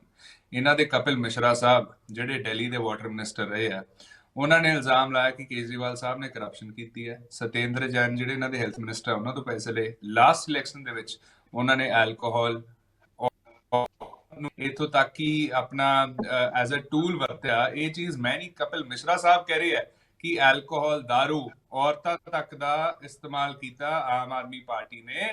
Kapil Mishra ਸਾਹਿਬ ਦਾ ਬਿਆਨ ਹੈ ਲਾਸਟ ਇਲੈਕਸ਼ਨ ਦੇ ਵਿੱਚ। ਦੂਜਾ, ਇਹ ਵੀ ਕਿਹਾ ਕਿ ਜਿਹੜੇ ਸੰਜੇ ਸਿੰਘ ਨੇ, ਉਹਨਾਂ ਦੇ ਰਿਲੇਟਿਵਸ ਅਮਰੀਕਾ ਦੇ ਵਿੱਚ ਮਨੀ ਟੇਕਿੰਗ ਆਪਰੇਟ ਕਰਦੇ ਆ।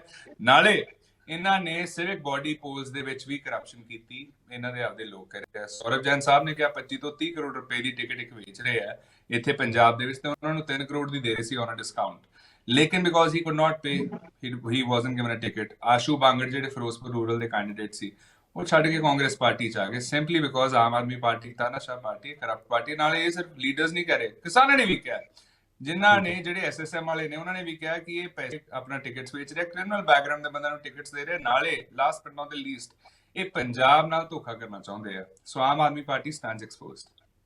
ਠੀਕ ਹੈ। ਸ਼੍ਰੋਮਣੀ ਅਕਾਲੀ ਦਲ ਤੋਂ ਗੁਰਪ੍ਰੀਤ ਸਿੰਘ ਜੀ ਵੀ ਸਾਡੇ ਨਾਲ ਮੌਜੂਦ ਨੇ। ਗੁਰਪ੍ਰੀਤ ਜੀ, ਬਾਅਦ 'ਚ ਮਜੀਠੀਆ ਜੀ ਤੇ ਵੀ ਆਵਾਂਗੇ, ਇਹ ਤੁਹਾਨੂੰ ਯਾਦ ਇਸ ਲਈ ਦਿਲਾ ਰਹੇ ਕਿਉਂਕਿ ਸੇਮ ਲੌਜਿਕ ਉਹ 'ਚ ਬਾਅਦ 'ਚ ਅਪਲਾਈ ਹੋਊਗਾ, ਦੋ ਵੀ ਤੁਸੀਂ ਗੱਲਾਂ ਕਹੋਗੇ। ਲੇਕਿਨ ਚਰਨਜੀਤ ਚੰਨੀ ਸੀਐਮ ਨੇ, ਅਰਸ਼ਪ੍ਰੀਤ ਕਹਿ ਰਿਹਾ ਬਹੁਤ ਲੋਕਪ੍ਰਿਯਤਾ ਹੈ, ਤੇ ਲੋਕਾਂ ਦੀ ਲੋਕਪ੍ਰਿਯਤਾ ਕਰਕੇ, ਕਿਉਂਕਿ ਉਹ ਚਾਹੁੰਦੇ ਸੀ ਉਹ ਹੋਰ ਵੀ ਜ਼ਿਲ੍ਹਿਆਂ ਤੋਂ ਲੜਨ, ਹੋਰ ਵੀ ਕਿਤੋਂ ਲੜਨ, ਤਾਂ ਉਹ ਭਦੌੜ 'ਚ ਆਏ ਨੇ। ਪਰ ਕਿਸ ਤਰ੍ਹਾਂ ਦੇਖਦੇ ਹੋ, ਕੀ ਚਮਕੌਰ ਸਾਹਿਬ ਤੋਂ ਹਾਰਨ ਦਾ ਖਤਰਾ ਸੀ? ਦੇਖੋ, ਇਹਦੇ ਵਿੱਚ ਕੋਈ ਦੋ ਰਵਾ ਸ਼ੱਕ ਨਹੀਂ ਵੀ ਜੇ ਆਪਾਂ ਗੱਲ ਕਰਦੇ ਹਾਂ ਵੀ ਉਹਨਾਂ ਦੀ ਲੋਕਪ੍ਰਿਯਤਾ, ਤੇ ਲੋਕਪ੍ਰਿਯਤਾ ਹੈ ਤਾਂ ਫਿਰ ਕਿਸੇ ਇੱਕ ਸੀਟ ਤੋਂ ਜਾ ਕੇ ਲੜਨਾ, 2 ਸੀਟਾਂ ਤੋਂ ਕਿਉਂ? ਜੇ ਉਹ ਲੋਕਪ੍ਰਿਯਤਾ ਆਪਣੀ ਸਾਬਤ ਕਰਨਾ ਚਾਹੁੰਦੇ ਨੇ ਤਾਂ। ਦੂਸਰੀ ਗੱਲ, ਜੇ ਆਪਾਂ ਗੱਲ ਕਰਦੇ ਹਾਂ ਸ੍ਰੀ ਚਮਕੌਰ ਸਾਹਿਬ ਤੋਂ, ਸ੍ਰੀ ਚਮਕੌਰ ਸਾਹਿਬ ਤੋਂ ਜੋ ਇਹਨਾਂ ਦੀ ਐਂਟੀ ਕੰਪੈਕਟੀ ਚੱਲਦੀ ਹੈ, ਜੋ ਉੱਥੇ ਲੋਕਾਂ ਦੇ ਹਾਲਾਤ ਨੇ, ਤੁਸੀਂ ਉੱਥੇ ਗਰਾਊਂਡ ਤੇ ਜਾ ਕੇ ਚੈੱਕ ਕਰੋ, ਗਰਾਊਂਡ ਦੇ ਉੱਤੇ ਜੋ ਲੋਕਾਂ ਦੇ ਹਾਲਾਤ ਨੇ। So it is very clear ਕਿ ਉਹਨਾਂ ਨੂੰ ਆਪ ਦੀ ਸੀਟ ਵੱਜਦੀ ਦੀਦੀ ਨਹੀਂ। ਸੋ ਇਹ ਵੀ ਉਹਨਾਂ ਨੇ ਇੱਕ ਸਮੀਕਰਨ ਕੀਤਾ ਵੀ ਮੈਂ ਹੋਰ ਕਿੱਥੋਂ ਜਾ ਕੇ ਖੜ ਸਕਦਾ, ਕਿਉਂਕਿ ਸਾਡੇ ਦੁਆਬੇ ਦੇ ਵਿੱਚ ਵੀ ਬਹੁਤ ਜ਼ਿਆਦਾ ਸ਼ੋਰ ਸੀਗਾ ਵੀ ਦੁਆਬੇ ਦੇ ਵਿੱਚ ਆ ਕੇ ਇਲੈਕਸ਼ਨ ਲੜਨਗੇ, ਕਿਉਂਕਿ ਬੇਸਿਕਲੀ ਇਹ ਕੀ ਕਰ ਰਹੇ ਨੇ, ਦਲਿਤ ਵੋਟ ਬੈਂਕ ਦੇ ਉੱਤੇ ਜਿਹੜੀ ਪੋਲਿਟਿਕਸ ਇਹਨਾਂ ਦੀ ਸਟਾਰਟ ਇਹਨਾਂ ਨੇ ਕੀਤੀ ਹੈ ਸੀਐਮ ਚਿਹਰਾ ਐਲਾਨ ਤੇ। ਸੋ ਇਹ ਆ ਵੀ ਅੱਜ ਕੱਲ੍ਹ ਲੋਕ ਬਹੁਤ ਭਲੀ ਭਾਂਤੀ ਜਾਣ ਚੁੱਕੇ ਨੇ। ਸੋ ਇਹ ਵੀ ਉਹਨਾਂ ਨੂੰ ਇਹ ਗੱਲ ਬੜੀ ਕਲੀਅਰ ਹੈ ਕਿ ਜਿਹੜੇ ਸੀਐਮ ਸਾਹਿਬ ਨੇ ਉਹ ਸਿਰਫ ਐਲਾਨ ਹੀ ਕਰ ਸਕਦੇ ਨੇ, ਕਿਉਂਕਿ ਦੇਖੋ ਜਿਹੜੇ 36,000 ਮੁਲਾਜ਼ਮਾਂ ਦਾ ਇਹਨਾਂ ਨੇ ਝੂਠਾ ਐਲਾਨ ਕਰਤਾ ਅਤੇ ਉਹਨਾਂ ਨੇ ਬੋਰਡਸ ਤੱਕ ਲਗਾਤੇ ਕਿ 36,000 ਮੁਲਾਜ਼ਮ ਅਸੀਂ ਪੱਕੇ ਕਰਤੇ ਨੇ, ਜਦ ਕਿ ਉਹਨਾਂ ਦਾ ਕੋਈ ਗਰਾਊਂਡ ਤੇ ਫੈਕਟ ਹੀ ਹੈ ਨਹੀਂ। ਸੋ ਇਹ ਵੀ ਇਟ ਇਜ਼ ਵੈਰੀ ਕਲੀਅਰ ਕਿ ਲੋਕ ਚਰਨਜੀਤ ਸਿੰਘ ਚੰਨੀ ਦੀ ਕਿੰਨੀ ਲੋਕਪ੍ਰਿਯਤਾ ਹੈ, ਤੁਸੀਂ ਖੁਦ ਹਿਸਾਬ ਲਗਾ ਸਕਦੇ। ਠੀਕ ਹੈ ਗੁਰਪ੍ਰੀਤ ਜੀ, ਤੁਸੀਂ ਕਿਹਾ ਕਿ ਦਲਿਤ ਵੋਟ ਬੈਂਕ ਨੂੰ ਆਪਣੇ ਵੱਲ ਕਰਨ ਦੀ ਆ ਸਕੀਮ ਸੀ, ਪਲਾਨ ਸੀ, ਵਾਟ ਐਵਰ, ਤੇ ਫਿਰ ਤਾਂ ਸ਼੍ਰੋਮਣੀ ਅਕਾਲੀ ਦਲ ਨੇ ਬੜਾ ਵਧੀਆ ਕਾਰਡ ਖੇਡੇ, ਬੀਐਸਪੀ ਨਾਲ ਕਰ ਲਿਆ ਗੱਠਜੋੜ ਇਸ ਵਾਰ, ਦਲਿਤ ਵੋਟ ਬੈਂਕ ਲਈ ਕੀਤਾ ਗਿਆ ਨਾ ਉਹ ਵੀ। ਦੇਖੋ ਇੱਕ ਪਾਰਟੀ ਦੇ ਨਾਲ ਅਲਾਈਅੰਸ ਹੋਣਾ ਤੇ ਇੱਕ ਡਾਇਰੈਕਟ ਪੋਲਿਟਿਕਸ ਖੇਡਣ 'ਚ ਫਰਕ ਹੈ। ਸਾਡਾ ਇੱਕ ਪਾਰਟੀ ਦੇ ਨਾਲ ਅਲਾਈਅੰਸ ਹੋਇਆ, ਅਸੀਂ ਇੱਕ ਪਾਰਟੀ ਨਾਲ ਅਲਾਈਅੰਸ। ਪੋਲੀਟੀਸ਼ੀਅਨ ਸੀਐਮ ਕਿਉਂ ਨਹੀਂ ਹੋ ਸਕਦਾ? ਨਹੀਂ, ਜ਼ਰੂਰੀ ਥੋੜੀ ਆ। ਦੇਖੋ ਨਾ, ਬੀਐਸਪੀ ਦੀਆਂ ਜਨਰਲ, ਬੀਐਸਪੀ ਨੇ ਆਪਣੇ ਜਨਰਲ ਵੀ ਅਨਾਉਂਸ ਕੀਤੇ ਨੇ। ਕਪੂਰਥਲਾ ਜਨਰਲ ਸੀਟ ਹੈ, why only Dalit? BSP is not only Dalit party. ਦੇਖੋ ਨਾ, Kapurthala is a general seat, Jalandhar north ਹੈ ਜਿਹੜੀ ਉਹ ਜਨਰਲ ਸੀਟ ਹੈ, ਕਪੂਰਥਲਾ ਜਨਰਲ ਸੀਗਾ। ਜੋ ਇਹੋ ਜਿਹੀਆਂ ਕਾਫੀ ਸੀਟਸ ਨੇ ਜਿਨ੍ਹਾਂ ਤੋਂ ਉਹਨਾਂ ਦੇ ਜਨਰਲ ਕੈਂਡੀਡੇਟਸ ਆਏ ਨੇ। ਠੀਕ ਹੈ, ਤੇ ਚਮਕੌਰ ਸਾਹਿਬ ਤੋਂ ਤੁਹਾਡੇ ਹੀ ਏਆਈਜੀ ਹਰਮੋਹਨ ਸੰਧੂ ਛੱਡ ਕੇ ਬੀਐਸਪੀ ਕਿਉਂ ਜੁਆਇਨ ਕਰਨੀ ਪੈ ਗਈ ਉਹਨੂੰ? ਚਮਕੌਰ ਸਾਹਿਬ ਦੀ ਟਿਕਟ ਨਹੀਂ ਸੀ ਮਿਲ ਰਹੀ ਤੁਹਾਡੇ ਵੱਲੋਂ ਉਹਨਾਂ ਨੂੰ? ਨਹੀਂ, ਦੇਖੋ ਇਹ ਤਾਂ ਇਹ ਹੈ ਨਾ ਵੀ ਸਮਝੌਤੇ ਦੇ ਤਹਿਤ ਜਿਹੜੀ ਸੀਟ ਹੈ ਉਹ ਬੀਐਸਪੀ ਨੂੰ ਚਲੀ ਗਈ ਸੀ। ਸਮਝੌਤੇ ਤਹਿਤ ਬੀਐਸਪੀ ਨੇ ਸੀਟ ਮੰਗ ਕੀਤੀ। ਚਮਕੌਰ ਸਾਹਿਬ ਸਾਨੂੰ ਸੀਟ ਚਾਹੀਦੀ ਹੈ, ਸੋ ਇਹ ਵੀ ਐਸ ਪਰ ਅਲਾਈਅੰਸ ਸੀਟ ਉਹਨਾਂ ਕੋਲ ਗਈ ਹੈ। ਠੀਕ ਹੈ, ਤੇ ਵਧੀਆ। ਹੁਣ ਕਿਉਂਕਿ ਤੁਹਾਡੇ ਨਾਲ ਹੀ ਗੱਲ ਕਰ ਰਹੇ, ਮਜੀਠੀਆ ਸਾਹਿਬ ਤੇ ਆ ਜਾਂਦੇ ਆ। ਮਜੀਠਾ ਸੇਫ ਸੀਟ ਮੰਨਾਂਗੇ, ਪਿਛਲੇ 3 ਵਾਰ ਲਗਾਤਾਰ ਜਿੱਤਦੇ ਆਏ ਨੇ, ਮਾਝੇ ਦਾ ਜਰਨੈਲ, ਇਸੇ ਕਰਕੇ ਉਹਨੂੰ ਕਿਹਾ ਗਿਆ, ਇਹ ਸਾਰਾ ਕੁਝ ਹੋਇਆ। ਪਰ ਹੁਣ ਕੀ ਹੈ, ਈਗੋ ਬੈਟਲ ਸੀਗਾ ਕਿ ਨਵਜੋਤ ਸਿੰਘ ਸਿੱਧੂ ਕਿਉਂਕਿ ਉਹਨੂੰ ਟਾਰਗੇਟ ਕਰ ਰਹੇ ਡਰੱਗਸ ਕੇਸ ਵਿੱਚ, ਤਾਂ ਮੈਂ ਉਹਨਾਂ ਦੇ ਖਿਲਾਫ ਉਸੇ ਸੀਟ ਤੋਂ ਲੜਾਂ। ਕੀ ਪੋਲਿਟਿਕਸ ਈਗੋ ਬੈਟਲ ਬਣ ਰਹੀ ਹੈ? ਗੱਲ ਈਗੋ ਮੈਟਰ ਦੀ ਨਹੀਂ ਹੈ ਜੀ। ਗੱਲ ਇਹ ਆ ਵੀ ਉੱਥੋਂ ਦੇ ਲੋਕ ਡਿਮਾਂਡ ਕਰ ਰਹੇ ਸੀ ਸਰਦਾਰ ਬਿਕਰਮ ਸਿੰਘ ਮਜੀਠੀਆ ਅੱਗੇ ਤੋਂ ਇਲੈਕਸ਼ਨ ਲੜਨ। ਤੁਸੀਂ ਪਿੱਛੇ ਜੇ ਵੇਖਿਆ ਹੋਣਾ, ਕਾਫੀ ਬਾਈਟਸ ਮੀਡੀਆ ਵਿੱਚ ਵੀ ਆ ਰਹੀਆਂ ਸੀਗੀਆਂ। ਇਹ ਲੋਕਾਂ ਦੀ ਡਿਮਾਂਡ ਸੀ, ਲੋਕਾਂ ਨੇ ਮੰਗ ਕੀਤੀ, ਉੱਥੋਂ ਦੀ ਲੋਕਲ ਲੀਡਰਸ਼ਿਪ ਨੇ ਮੰਗ ਕੀਤੀ ਵੀ ਸਾਨੂੰ ਬਿਕਰਮ ਸਿੰਘ ਮਜੀਠੀਆ ਭੇਜੋ। ਇਹਦੀ ਜਿੰਨੀ ਆਕੜ ਹੈ, ਜਿਹੜੀ ਹਵਾ ਦੇ ਵਿੱਚ ਹੈ, ਇਹਨੂੰ ਬਿਕਰਮ ਸਿੰਘ ਮਜੀਠੀਆ ਹੀ ਇਹਦਾ ਮੋਰ ਬਣਾ ਸਕਦਾ। ਸੋ ਇਹ ਵੀ ਗੁਰਪ੍ਰੀਤ ਜੀ ਮੈਂ ਪਹਿਲਾਂ ਵੀ ਕਿਹਾ ਸੀਗਾ, ਗੁਰਪ੍ਰੀਤ ਜੀ, ਲੋਕਾਂ ਦੇ ਵਿੱਚ ਉਹਦੀਆਂ ਝੂਠੀਆਂ ਵਾਵਾਂ ਨੂੰ ਠੋਕਣ ਦੇ ਲਈ ਸਰਦਾਰ ਬਿਕਰਮ ਸਿੰਘ ਮਜੀਠੀਆ ਉੱਥੇ ਆਏ। ਠੀਕ ਹੈ ਗੁਰਪ੍ਰੀਤ ਜੀ, ਮੈਂ ਪਹਿਲਾਂ ਵੀ ਕਿਹਾ ਸੀਗਾ, ਜੋ ਤੁਸੀਂ ਚੰਨੀ ਜੀ ਬਾਰੇ ਗੱਲ ਕਰ ਰਹੇ ਸੀਗੇ ਕਿ ਸੇਮ ਲੌਜਿਕ ਅਪਲਾਈ ਹੋਊਗਾ, ਮੈਂ ਤਾਂ ਹੀ ਪੁੱਛਿਆ ਸੀਗਾ। ਔਰ ਕਾਂਗਰਸ ਵੀ ਇਹੀ ਕਹਿ ਰਹੀ ਹੈ ਕਿ ਚੰਨੀ ਸਾਹਿਬ ਨੂੰ ਬੁਲਾਇਆ ਜਾ ਰਿਹਾ ਸੀਗਾ ਕਿ ਹੋਰ ਸੀਟਾਂ ਤੋਂ ਵੀ ਲੜਨ। ਤੁਸੀਂ ਉਹੀ ਲੌਜਿਕ ਹੁਣ ਮੈਨੂੰ ਮਜੀਠੀਆ ਜੀ ਦਾ ਦਿੱਤਾ, ਫਿਰ ਤਾਂ ਚੰਨੀ ਸਾਹਿਬ ਵੀ ਠੀਕ ਨੇ ਭਦੌੜ ਤੋਂ ਲੜਨ ਲਈ। ਨਹੀਂ, ਮੈਨੂੰ ਦੱਸੋ ਨਾ, ਉੱਥੇ ਤਾਂ ਫੈਕਟਸ ਹੀ ਹੈ ਨਹੀਂ। ਦੱਸੋ ਨਾ ਕਿਹਨਾਂ ਨੇ ਬੁਲਾਇਆ? ਇੱਥੇ ਤਾਂ ਲੋਕ ਓਪਨਲੀ ਕਹਿ ਰਹੇ ਸੀ, ਇਸ ਹਲਕੇ ਤੋਂ ਡਿਮਾਂਡ ਕਰ ਰਹੇ ਸੀ ਵੀ ਇਸ ਹਲਕੇ ਦੇ ਲੋਕ ਮੰਗ ਕਰ ਰਹੇ ਸੀ ਵੀ ਇੱਥੇ ਭੇਜੋ। ਉੱਥੋਂ ਦੀਆਂ ਬਾਈਟਸ ਵੀ ਆਈਆਂ, ਮੀਡੀਆ ਦੇ ਵਿੱਚ ਵੀ ਉਜਾਗਰ ਹੋਇਆ, ਮੀਡੀਆ ਦੇ ਵਿੱਚ ਲੋਕਾਂ ਨੇ ਮੰਗ ਵੀ ਰੱਖੀ ਵੀ ਇਸ ਸੀਟ ਤੋਂ ਬਿਕਰਮ ਸਿੰਘ ਮਜੀਠੀਆ ਨੂੰ ਭੇਜਿਆ ਜਾਏ। ਬਕਾਇਦਾ ਲੋਕਲ ਲੀਡਰਸ਼ਿਪ ਜਾ ਕੇ ਸਰਦਾਰ ਸੁਖਬੀਰ ਸਿੰਘ ਬਾਦਲ ਨੂੰ ਮਿਲ ਕੇ ਆਏ ਅਤੇ ਮੰਗ ਰੱਖ ਕੇ ਆਏ ਵੀ ਇੱਥੇ ਜੀ ਸਾਡੇ ਬਿਕਰਮ ਸਿੰਘ ਮਜੀਠੀਆ ਨੂੰ ਭੇਜੋ। ਠੀਕ ਹੈ, ਤੇ ਇੱਕ ਗੱਲ ਹੋਰ, ਕਿਤੇ ਐਵੇਂ ਤਾਂ ਨਹੀਂ ਸੀਗਾ 3 ਵਾਰ ਲਗਾਤਾਰ ਮਜੀਠਾ ਤੋਂ ਜਿੱਤ ਰਿਹਾ ਤੇ ਮਜੀਠਾ ਦੇ ਲੋਕ ਵੀ ਹੁਣ ਖੁਸ਼ ਨਹੀਂ ਆ? ਉੱਤੋਂ ਐਸਟੀਐਫ ਕੇਸ ਵਿੱਚ ਹੁਣ ਕੋਰਟ 'ਚ ਚਲੋ ਰਾਹਤ ਮਿਲ ਗਈ ਹੈ 23 ਤਰੀਕ ਤੱਕ, ਪਰ ਕਿਤੇ ਆ ਤਾਂ ਨਹੀਂ ਐਂਟੀ ਇਨਕੰਬੈਂਸੀ ਇੰਨੀ ਜ਼ਿਆਦਾ ਸੀ ਕਿ ਮਜੀਠਾ ਤੋਂ ਡਰ ਲੱਗ ਗਿਆ ਸੀ ਤਾਂ ਇੱਕ ਹੋਰ ਸੀਟ ਤੋਂ ਲੜਨ ਦੀ ਲੋੜ ਪੈ ਗਈ? ਸੇਮ ਗੱਲ ਜੋ ਮੈਂ ਚੰਨੀ ਸਾਹਿਬ ਬਾਰੇ ਵੀ ਪੁੱਛੀ ਸੀ। ਮੈਂ ਵੀ ਇੱਥੇ, ਤੁਸੀਂ ਵੀ ਇੱਥੇ ਜੀ। ਮਜੀਠਾ ਇਲੈਕਸ਼ਨ ਦਾ ਰਿਜ਼ਲਟ ਇੱਕ ਪਾਸੇ ਤੇ ਪੰਜਾਬ ਦਾ ਰਿਜ਼ਲਟ ਇੱਕ ਪਾਸੇ। ਠੀਕ ਹੈ, ਖੈਰ ਡਾਕਟਰ ਸਾਹਿਬ, ਦੋਵਾਂ ਦੇ ਜਵਾਬ ਤੁਸੀਂ ਸੁਣੇ, ਕਿਸ ਤਰ੍ਹਾਂ ਦਾ ਡਿਫੈਂਸ ਇਹ ਕਰ ਰਹੇ ਨੇ 2 ਸੀਟਾਂ ਤੋਂ ਇਹਨਾਂ ਦੇ ਵੱਡੇ ਲੀਡਰਸ ਦਾ ਲੜਨ ਲਈ। ਤੁਹਾਡੀ ਕੀ ਪ੍ਰਤੀਕਿਰਿਆ ਇਹਨਾਂ ਦੇ ਜਿਹੜੇ ਰਿਸਪੌਂਸ ਆਏ ਆ ਦੋਵੇਂ ਪ੍ਰਵਕਤਾ ਦੇ ਉਹਦੇ ਬਾਰੇ? ਦੇਖੋ, ਇੱਕ ਤਾਂ ਇਹ ਹੈ ਵੀ ਇਹਨਾਂ ਨੇ ਜਿਹੜੇ ਕਾਂਗਰਸ ਦੇ ਪ੍ਰਵਕਤਾ ਨੇ ਕਿਹਾ ਵੀ ਉਹਨੇ ਐ ਕਰਿਆ, ਇਹ ਤਾਂ ਅਸੀਂ ਕਹਿੰਦੇ ਨਹੀਂ ਵੀ ਇਲੈਕਸ਼ਨ ਲਾ ਨਹੀਂ ਪਰਮਿਟ ਕਰਦਾ। ਜੇ ਨਾ ਪਰਮਿਟ ਕਰਦਾ ਹੁੰਦਾ ਫਿਰ ਲੜ ਕੇ ਵੀ ਲੈਂਦੇ। ਇਹ ਤਾਂ ਕਿਸੇ ਨੇ ਨਹੀਂ ਕਿਹਾ। ਸੋ ਜੇ ਤੁਸੀਂ ਬੀਟਨ ਹਾਰਸ ਨੂੰ ਦੁਬਾਰਾ ਕਰਨ ਦੀ ਕੋਸ਼ਿਸ਼ ਕਰੋ ਤਾਂ ਬਹੁਤੀ ਵਧੀਆ ਗੱਲ ਨਹੀਂ ਹੁੰਦੀ। ਇਹ 'ਚ ਕੋਈ ਨਹੀਂ, ਉਹ ਤਾਂ ਨੈਤਿਕਤਾ ਦਾ ਸਵਾਲ ਕਰਿਆ ਸੀ, ਨਾ ਕਿ ਦੂਜਾ। ਨਾ ਤਾਂ ਕਈ ਲੀਗਲੀ ਅਲਾਉਡ ਹੁੰਦਾ ਕਈ ਗੱਲਾਂ, ਪਰ ਉਹ ਨਹੀਂ ਕਰਨੀਆਂ ਹੁੰਦੀਆਂ। ਐਸਾ ਕੋਈ ਜ਼ਰੂਰੀ ਨਹੀਂ ਹੈ। ਇਹ ਤਾਂ ਲੀਗਲ ਐਕਸਪਰਟ ਨੇ, ਮੈਂ ਤਾਂ ਲੀਗਲ ਐਕਸਪਰਟ ਹੈ ਨਹੀਂ। ਸੋ ਕੁਛ ਗੱਲਾਂ ਜਿਹੜੇ ਜਵਾਬ ਨੇ ਵੀ ਫਲਾਣਾ ਵੀ ਕਰਦਾ, ਫਿਰ ਤਾਂ ਠੀਕ ਹੈ, ਫਿਰ ਕਹਿ ਦਿਓ ਵੀ ਸਾਰੀਆਂ ਪਾਰਟੀਆਂ ਇੱਕੋ ਜਿਹੀਆਂ ਨੇ।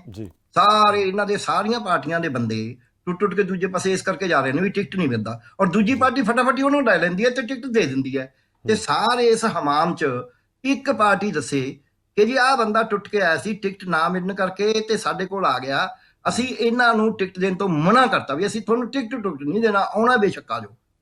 ਟਿਕਟ ਦਿੱਤੇ ਨੇ, ਸਾਰੀਆਂ ਨੇ ਦਿੱਤੇ ਨੇ, ਈਵਨ ਸੰਯੁਕਤ ਸਮਾਜ ਮੋਰਚੇ ਨੇ ਦਿੱਤੇ ਨੇ। ਬਿਲਕੁਲ। ਹੁਣ ਜੇ ਅਸੀਂ ਸਿਆਸਤ ਨੂੰ ਇੰਨਾ ਹੀ ਗੰਦਾ ਵਧਾਉਂਦੇ ਵੀ ਉਹ ਕਹਿੰਦਾ ਵੀ ਮੈਂ ਤਾਂ ਐਮਐਲਏ ਬਣਨਾ ਹੀ ਬਣਨਾ, ਜੇ ਤੁਸੀਂ ਟਿਕਟ ਨਹੀਂ ਦਿੰਦੇ ਤਾਂ ਮੈਂ ਇੱਧਰ ਚੱਲਿਆ, ਕੋਈ ਐਥਿਕਸ, ਕੋਈ ਵੈਰਾਇਟੀ, ਕੋਈ ਪਾਰਟੀ ਦੇ ਰੂਲ, ਕੋਈ ਨਿਯਮ ਉਹ ਨਹੀਂ ਰੱਖਣਾ, ਤਾਂ ਮੈਨੂੰ ਲੱਗਦਾ ਹੈ ਵੀ ਅਸੀਂ ਰਸਾਤਲ ਵੱਲ ਜਾ ਰਹੇ ਹਾਂ। ਇੱਕ ਤਾਂ ਇਹ। ਦੂਜਾ ਜਿਹੜਾ ਜਵਾਬ ਉਹ ਤੁਸੀਂ ਕਹਿ ਹੀ ਦਿੱਤਾ ਵੀ ਦੋਨੇ ਕਹਿੰਦੇ ਨੇ ਪਾਪੂਲਰ ਅਕਾਲੀ ਦਲ ਦੀ ਅੰਮ੍ਰਿਤਸਰ ਦੇ ਵਿੱਚ, ਅੰਮ੍ਰਿਤਸਰ ਈਸਟ ਦੇ ਵਿੱਚ ਵੋਟ ਕਿੰਨੀ ਹੈ? 2012 ਚ ਨਵਜੋਤ ਕੌਰ ਸਿੱਧੂ ਬੀਜੇਪੀ ਦੀ ਸੀਟ ਤੋਂ ਜਿੱਤੀ ਸੀ, ਉਹ 33,000 ਵੋਟ ਲੈ ਕੇ, ਕਿਉਂਕਿ ਕਾਂਗਰਸ ਦੇ ਕੈਪਟਨ ਸਾਹਿਬ ਨੇ ਸੋਚਿਆ ਦੂਜੇ ਨੂੰ ਹਰਾਉਣਾ, ਇੱਕ ਰਿਬੈਲ ਖੜਕ ਹੋ ਗਈ, ਉਹਨਾਂ ਨੂੰ 55,000 ਵੋਟ ਮਿਲੀ ਸੀ ਦੋਨਾਂ ਨੂੰ, ਬਿਲਕੁਲ ਇਹ 33,000 ਵਾਲੀ ਜਿੱਤੀ ਸੀ। ਨਵਜੋਤ ਸਿੱਧੂ ਨੇ 60,000 ਤੋਂ ਉੱਪਰ ਵੋਟ ਲਈ ਹੈ, ਤੇ ਇਹਨਾਂ ਦਾ ਜਿਹੜਾ ਰਕੀਬ ਸੀ ਉਹਨੂੰ ਇਹਨੇ ਤਕਰੀਬਨ 43,000 ਵੋਟ ਤੇ ਹਰਾਇਆ। ਜੀ ਤੇ ਜਿਹੜੇ ਤੁਸੀਂ ਜੇ ਸੋਚਦੇ ਹੋ ਵੀ ਮਜੀਠੀਏ ਨੂੰ ਜਿੰਨੇ ਵੀ ਕਹਿੰਦੇ ਹੋਣ, ਲੋਕ ਕਹਿਣਾ ਬੜਾ ਸੌਖਾ ਹੈ, ਉੱਥੇ ਅਕਾਲੀ ਦਲ ਦੀ ਵੋਟ ਹੁੰਦੀ, ਫਿਰ ਪਹਿਲਾਂ ਤਾਂ ਇਹਨਾਂ ਦਾ ਤਾਂ ਅਲਾਇੰਸ ਵੀ ਸੀ ਬੀਜੇਪੀ ਨਾਲ, ਉਦੋਂ ਲੈ ਲੈਂਦੇ ਵੋਟ ਨਾ, ਉਦੋਂ ਇਹਨਾਂ ਦਾ ਕੈਂਡੀਡੇਟ ਤਾਂ ਸੀਗਾ ਹੀ, ਚਲੋ ਮੰਨੋ ਵੀ ਵਿਕਰਮ ਸਿੰਘ ਮਜੀਠੀਆ ਜ਼ਿਆਦਾ ਵੋਟ ਲੈ ਸਕਦਾ, ਪਰ ਤੁਸੀਂ 17,000 ਤੋਂ 60,000 ਤੇ ਤਾਂ ਨਹੀਂ ਨਾ ਪਹੁੰਚ ਸਕਦੇ। ਸੋ ਅੰਮ੍ਰਿਤਸਰ ਈਸਟ ਕਾਂਗਰਸ ਦੀ ਪੱਕੀ ਵੋਟ ਹੈ, ਇਹ ਚ ਮੈਨੂੰ ਕਹਿਣ 'ਚ ਕੋਈ ਝਿਜਕ ਨਹੀਂ ਹੈ, ਔਰ ਸਬਸਟੈਂਸ਼ੀਅਲ ਵੋਟ ਹੈ ਉਹ, ਉਹਦੇ ਚ ਕੈਂਡੀਡੇਟ ਓਡਾ ਵੱਡਾ ਨਹੀਂ, ਕੈਂਡੀਡੇਟ ਦਾ ਇੱਕ ਭੂਮਿਕਾ ਹੈ ਬਸ, ਸਿੰਪਲ, ਤੇ ਉਹ ਵੋਟ ਕਾਂਗਰਸ ਦੀ ਆਪਦੀ, ਔਰ ਉਹ ਟ੍ਰੈਡੀਸ਼ਨਲੀ ਚੱਲੀ ਆ ਰਹੀ ਹੈ, ਇਹ ਚ ਮੈਨੂੰ ਕੋਈ ਝਿਜਕ ਨਹੀਂ। ਪਰ ਜਿੱਥੇ ਤੱਕ ਸਵਾਲ ਹੈ ਮਜੀਠੀਆ ਦਾ, ਉਹਦਾ ਇਹ ਕਹਿਣਾ ਵੀ ਐਂਟੀ ਇਨਕੰਬੈਂਸੀ, ਉਹ ਜਿਹੜਾ ਮਜੀਠੀਆ ਦਾ ਏਰੀਆ ਹੈ ਉਹਦੇ ਚ ਉਹਦੀ ਚੱਲਦੀ ਹੈ, ਉਹਦਾ ਕੋਈ ਇੰਨਾ ਨਹੀਂ ਹੈ। ਅਸੀਂ ਕਾਫੀ ਲੋਕਾਂ ਨਾਲ ਗੱਲਬਾਤ ਵੀ ਕਰੀ ਹੈ, ਹੋਰ ਵੀ ਕਰੀ ਹੈ, ਔਰ ਉਹਦੇ ਚ ਉਦੋਂ ਵੀ ਵੱਡੀ ਪ੍ਰੋਬਲਮ ਆ ਗਈ ਹੈ, ਜਿਹੜੇ ਕਾਂਗਰਸ ਦਾ, ਕਿਉਂਕਿ ਉਹ ਲਾਲੀ ਮਜੀਠੀਆ ਤੇ ਉਹ ਝਗੜੇ ਆਪਸ ਵਿੱਚ ਪੈ ਗਏ, ਉਹਦੇ ਚ ਮਜੀਠੀਆ ਨੂੰ ਕੋਈ ਖਤਰਾ ਨਹੀਂ ਆਪਦੀ ਸੀਟ ਤੋਂ। ਪਰ ਇਹ ਕਹਿਣਾ ਵੀ ਲੋਕ ਕਹਿੰਦੇ ਨੇ ਜੀ, ਲੋਕਾਂ ਦੀ ਕੀ ਡੈਫੀਨੇਸ਼ਨ ਹੈ, ਕੇਜਰੀਵਾਲ ਨੇ ਕਹਿਤਾ ਵੀ ਮੈਂ ਲੋਕਾਂ ਨੂੰ ਪੁੱਛੂੰ ਵੀ ਭਗਵੰਤ ਕਿਹਨੂੰ ਬਣਾਇਆ ਜਾਵੇ ਸੀਐਮ, ਲੋਕ ਤਾਂ ਸੀਐਮ ਡਿਸਾਈਡ ਹੀ ਨਹੀਂ ਕਰਦੇ, ਉਹਨੇ ਵੀ ਉਹੋ ਜਿਹਾ ਡਰਾਮਾ ਕਰਤਾ, ਉਹ ਗਿਣਤੀ ਵੀ ਔਖੀ ਕਰ ਰਹੇ ਨੇ। ਇਦਾਂ ਹੀ ਹੁਣ ਚਲੋ ਰਾਹੁਲ ਗਾਂਧੀ ਇੱਕ ਪੋਜ਼ਿਟਿਵ ਗੱਲ ਕਹਿ ਗਏ ਨੇ ਵੀ ਅਸੀਂ ਆਪਦੀ ਪਾਰਟੀ ਵਾਲਿਆਂ ਨੂੰ ਪੁੱਛਾਂਗੇ, ਇਹ 'ਚ ਮੈਨੂੰ ਕੋਈ ਪ੍ਰੋਬਲਮ ਨਹੀਂ ਹੈ, ਕਿਉਂਕਿ ਪਾਰਟੀ ਨੂੰ ਤਾਂ ਪੁੱਛਣਾ ਹੁੰਦਾ, ਤੁਸੀਂ ਆਪਦੇ ਪਾਰਟੀ ਕੈਡਰ ਨੂੰ ਪੁੱਛੋ, ਦੱਸੋ ਭਾਈ ਕਿਹਨੂੰ ਤੁਸੀਂ ਚਾਹੁੰਦੇ ਹੋ, ਉਹ ਇੱਕ ਵਿਧੀ ਵਿਧਾਨ ਹੈ। ਬਲਕਿ ਮੈਂ ਤਾਂ ਕਹਾਂਗਾ ਕੈਂਡੀਡੇਟ ਖੜੇ ਕਰਨ ਵਾਸਤੇ ਵੀ ਪੁੱਛਣਾ ਚਾਹੀਦਾ, ਉਹਨਾਂ ਨੇ ਤਾਂ ਇਹ ਪੋਜ਼ਿਟਿਵ ਸਟੈਪ ਲਿਆ। ਹੁਣ ਇਹ ਕਹਿਣਾ ਵੀ ਮਜੀਠੀਆ ਨੂੰ ਲੋਕ ਕਹਿੰਦੇ ਨੇ, ਲੋਕ ਤਾਂ ਉੱਥੇ ਜੋ ਵੋਟ ਹੋਊ ਤਾਂ ਕਹਿਣਗੇ, ਜੇ 10-50 ਤੁਸੀਂ ਐਂ ਕਰੋ, ਮੈਂ ਤੁਹਾਨੂੰ 20,000 ਲੋਕ ਤੋਂ ਕਹਾ ਦਿੰਦਾ ਵੀ ਹੋ ਜਾਣ, ਫਿਰ ਇਹਦਾ ਮਤਲਬ ਇਹ ਹੋ ਗਿਆ। ਐ ਨਹੀਂ ਹੁੰਦਾ ਵੀ ਲੋਕ ਕਹਿੰਦੇ ਨੇ ਜੀ, ਲੋਕਾਂ ਨੇ ਕਹਿਤਾ ਜੀ ਤੁਹਾਨੂੰ ਅਸੀਂ WhatsApp ਦਿਖਾ ਦਿੰਦਾ ਜੀ, ਤਾਂ ਰੋਜ਼ ਹੀ WhatsApp ਤੇ ਬਹੁਤ ਕੁਝ ਆਉਂਦਾ, ਇੱਧਰ ਵੀ ਆਉਂਦਾ, ਇੱਧਰ ਵੀ ਆਉਂਦਾ। ਸੋ ਜੇ ਆਪਾਂ ਇਹਨਾਂ ਗੱਲਾਂ ਦੇ ਉੱਤੇ ਫੈਸਲਾ ਕਰਕੇ ਜਸਟੀਫਾਈ ਕਰਨ ਲੱਗੇ ਮੀਡੀਆ ਦੇ ਵਿੱਚ, ਤਾਂ ਮੈਨੂੰ ਲੱਗਦਾ ਵੀ ਕਿਤੇ ਨਾ ਕਿਤੇ ਫਿਰ ਤਾਂ ਇਹੀ ਹੈ ਵੀ ਜਗਤ ਦੀ ਮਾਰੀ ਸਾਡੇ ਆਨੰਦ ਘੋਪ ਤਾਂ ਗਦੀ ਮਾਰੀ ਦਾ ਨਹੀਂ ਕੋਈ ਦੋਸ਼। ਇਹ ਸੱਚ ਹੈ ਕਿ ਭਗਵੰਤ ਮਾਨ ਵੀ ਸੀਟ ਛੱਡਣੀ ਪਊ ਜੇ ਜਿੱਤ ਗਿਆ, ਜਿੱਤ ਵੀ ਜਾਣ ਦੀ ਸੰਭਾਵਨਾ ਵੀ ਹੈਗੀ ਹੈ। ਸੁਖਬੀਰ ਬਾਦਲ ਨੇ ਜਿੱਤਣਾ ਹੈ, ਉਹਨੂੰ ਵੀ ਸੀਟ ਛੱਡਣੀ ਪੈਣੀ ਹੈ, ਜਾਂ ਇੱਧਰੋਂ ਜਾਂ ਉੱਧਰੋਂ, ਜਿਹੜਾ ਸੀਐਮ ਬਣ ਜਾਏਗਾ ਉਹਨੂੰ ਦੂਜੀ ਸੀਟ ਤਾਂ ਛੱਡਣੀ ਪੈਣੀ ਹੈ, ਜਿਹੜਾ ਨਹੀਂ ਬਣੇਗਾ ਹੋ ਸਕਦਾ ਉਹ ਪਾਰਲੀਮੈਂਟ ਦੀ ਰੱਖ ਲੇ, ਪਰ ਚੋਣ ਤਾਂ ਦੁਬਾਰਾ ਹੋਊਗੀ ਹੋਈ। ਇਸੇ ਤਰ੍ਹਾਂ ਹੀ ਇਹ ਮਜੀਠੀਆ ਚਲੋ ਜਿੱਤਦੇ ਹਾਰ ਦੇ 2 ਸੀਟਾਂ ਤਾਂ ਹੋ ਹੀ ਗਈਆਂ, ਇਹ ਗੱਲ ਇਦਾਂ ਹੀ ਚੰਨੀ ਸਾਹਿਬ ਦੀਆਂ 2 ਹੋ ਗਈਆਂ। ਸੋ ਇਸ ਕਰਕੇ ਇਹ ਜਿਹੜਾ ਤੌਰ ਤਰੀਕਾ ਹੈ, ਕਾਨੂੰਨ ਇਜਾਜ਼ਤ ਦਿੰਦਾ ਹੈ ਜੀ, ਅਸੀਂ ਕਈ ਵਾਰੀ ਕਿਹਾ ਮੈਨੂੰ ਕਾਨੂੰਨ ਇਜਾਜ਼ਤ ਦਿੰਦਾ ਹੈ, ਮਰੀਜ਼ ਲਿਖ ਕੇ ਦਿੰਦਾ ਜੀ ਤੁਹਾਡੀ ਜ਼ਿੰਮੇਵਾਰੀ ਸਾਡੀ ਤੇ ਆਪਰੇਸ਼ਨ ਤੁਸੀਂ ਕਰੋਗੇ ਜੀ, ਉਹ ਕਾਨੂੰਨ 'ਚ ਮੇਰੀ ਇੱਕ ਨੈਤਿਕਤਾ ਹੁੰਦੀ ਹੈ। ਕਿਸੇ ਨੂੰ ਨਹੀਂ ਪਤਾ ਲੱਗ ਸਕਦਾ, ਵਕੀਲ ਸਾਹਿਬ ਬੈਠੇ ਨੇ ਖੜਿਆ ਸਾਹਿਬ ਜੇ ਪਤਾ ਕਰ ਜਾਣ ਵੀ ਇਹ ਡਾਕਟਰ ਦਾ ਕਸੂਰ ਸੀ, ਪਰ ਮੇਰੀ ਨੈਤਿਕਤਾ ਹੁੰਦੀ ਹੈ ਵੀ ਨਾ, ਚਾਹੇ ਮੈਨੂੰ ਟੀਵੀ ਹੋ ਜੇ, ਇਹਨੂੰ ਮੂੰਹ ਨਾਲ ਮੂੰਹ ਸਾਹ ਲਾ ਕੇ ਦੇਣ ਨੂੰ, ਆਪਰੇਸ਼ਨ ਥੀਏਟਰ 'ਚ ਮੈਂ ਹੀ ਇਹਦਾ ਰੱਖਾਂ, ਇਹਨੂੰ ਮੈਂ ਬਚਾ ਕੇ ਭੇਜਣਾ, ਜੋ ਮਰਜ਼ੀ ਹੋ ਜੇ, ਉਹ ਕੋਈ ਕਾਨੂੰਨ ਨਹੀਂ ਮੇਰੇ ਕੋਲ, ਮੇਰੀ ਐਥਿਕਸ ਹੈ। ਉਹ ਕਹਿੰਦੇ ਨਾ ਇੱਥੇ ਤੂੰ ਐ ਨਹੀਂ ਪਰਵਾਹ ਕਰਨਾ ਵੀ ਇਹ ਤਾਂ ਟੀਵੀ ਦਾ ਮਰੀਜ਼ ਹੈ, ਜਿਹੜਾ ਆਪਰੇਸ਼ਨ ਕਰਦੇ ਸਾਹ ਰੁਕ ਗਿਆ, ਹੁਣ ਮੂੰਹ ਨਾਲ ਮੂੰਹ ਲਾ ਕੇ ਸਾਹ ਦੇਣਾ ਪਊ, ਤੈਨੂੰ ਆਪ ਨੂੰ ਟੀਵੀ ਹੋ ਜੇ, ਉਦੋਂ ਬਚਾਉਣਾ ਹੈ। ਸੋ ਇਸ ਕਰਕੇ ਅਸੀਂ ਇਕੱਲੇ ਰਿਟਨ ਕਨਸਟੀਟਿਊਸ਼ਨ ਜਾਂ ਉਸਦੇ ਸਾਰੇ ਨੋ ਡਾਊਟ ਰਿਟਨ ਕਨਸਟੀਟਿਊਸ਼ਨ ਜ਼ਰੂਰੀ ਹੈ, ਉਹਦੇ ਹਿਸਾਬ ਨਾਲ ਚੱਲਣਾ ਹੁੰਦਾ ਹੈ, ਪਰ ਐਥਿਕਸ ਮੋਰੈਲਿਟੀ ਵੀ ਨਾਲ ਹੈ। ਜੇ ਜਿੱਦੇ ਐਥਿਕਸ ਮੋਰੈਲਿਟੀ ਨੈਤਿਕਤਾ ਤੋਂ ਬਿਨਾ ਅਸੀਂ ਰਾਜ ਕਰਨਾ ਚਾਹੁੰਦੇ ਹਾਂ, ਉਦੋਂ ਫਿਰ ਇਹ ਜੇ ਮਕੈਨੀਕਲ ਜੀ ਐਕਸਪਲੇਨੇਸ਼ਨ ਦੇਈ ਜਾਂਦੇ ਹਾਂ ਵੀ ਉਹ ਸਬੂਤ ਦੇ ਦਿਓ ਜੀ, ਫਲਾਣਾ ਸਬੂਤ ਦੇ ਦਿਓ ਜੀ, ਫਲਾਣਾ ਸਬੂਤ ਦੇ ਦਿਓ ਜੀ। ਇਹ ਸਭ ਦੁਨੀਆ ਨੂੰ ਪਤਾ ਹੀ ਹੁੰਦਾ ਹੈ, ਕੌਣ ਕਿਹਦੇ ਨਾਲ ਮਿਲ ਕੇ ਕਿਵੇਂ ਰਾਜ ਕਰਦਾ ਹੈ, ਕਿਵੇਂ ਉਹ ਪਤਾ ਹੁੰਦਾ ਹੈ। ਇਹ ਕਹਿਣਾ ਤਾਂ ਬੜਾ ਸੌਖਾ, ਉਹਦਾ ਨਾਮ ਨਹੀਂ ਜੀ, ਠੀਕ ਹੈ, ਫਿਰ ਕਾਨੂੰਨੀ ਹੈ ਨਾ, ਇਹ ਤਾਂ ਕਾਨੂੰਨੀ ਨੁਕਤੇ ਤਾਂ ਬਹੁਤ ਨੇ।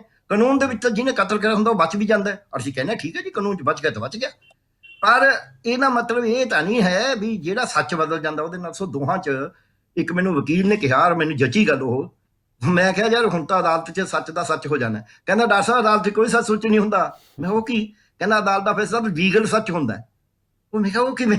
ਕਹਿੰਦਾ ਜੀ ਇੱਕ ਵੱਡਾ ਪੁਣ ਹੈ, ਉਹਦੇ ਸਾਰਾ ਕੁਝ ਪਾਈ ਜਾਂਦੇ ਨੇ, ਉਹ ਜਿਹੜਾ ਥੱਲੇ ਪੁਣ ਕੇ ਆ ਗਿਆ ਉਹਨੂੰ ਅਸੀਂ ਕਹਿ ਦਿੰਦੇ ਲੀਗਲ ਸੱਚ ਹੈ। ਜ਼ਰੂਰੀ ਨਹੀਂ ਵੀ ਉਹ ਸੱਚ ਹੋਵੇ, ਪਰ ਸਾਡਾ ਕਿਉਂਕਿ ਸੰਵਿਧਾਨ ਵਿਧੀ ਵਿਧਾਨ ਇਹੀ ਹੈ ਕਿ ਉਹ ਲੀਗਲ ਸੱਚ ਨੂੰ ਸਾਨੂੰ ਮੰਨਣਾ ਹੁੰਦਾ ਹੈ। ਸੋ ਇਹ ਪਰ ਲੀਗਲ ਸੱਚ ਦਾ ਮਤਲਬ ਇਹ ਐਥਿਕਸ ਮੋਰੈਲਿਟੀ ਗਹਿਣੇ ਰੱਖਣਾ ਨਹੀਂ ਹੁੰਦਾ ਜੀ। ਬਿਲਕੁਲ, ਇਸ ਗੱਲ ਦਾ ਵੀ ਇਹਨਾਂ ਤੋਂ ਜਵਾਬ ਲੈ ਲੈਂਦੇ ਆ।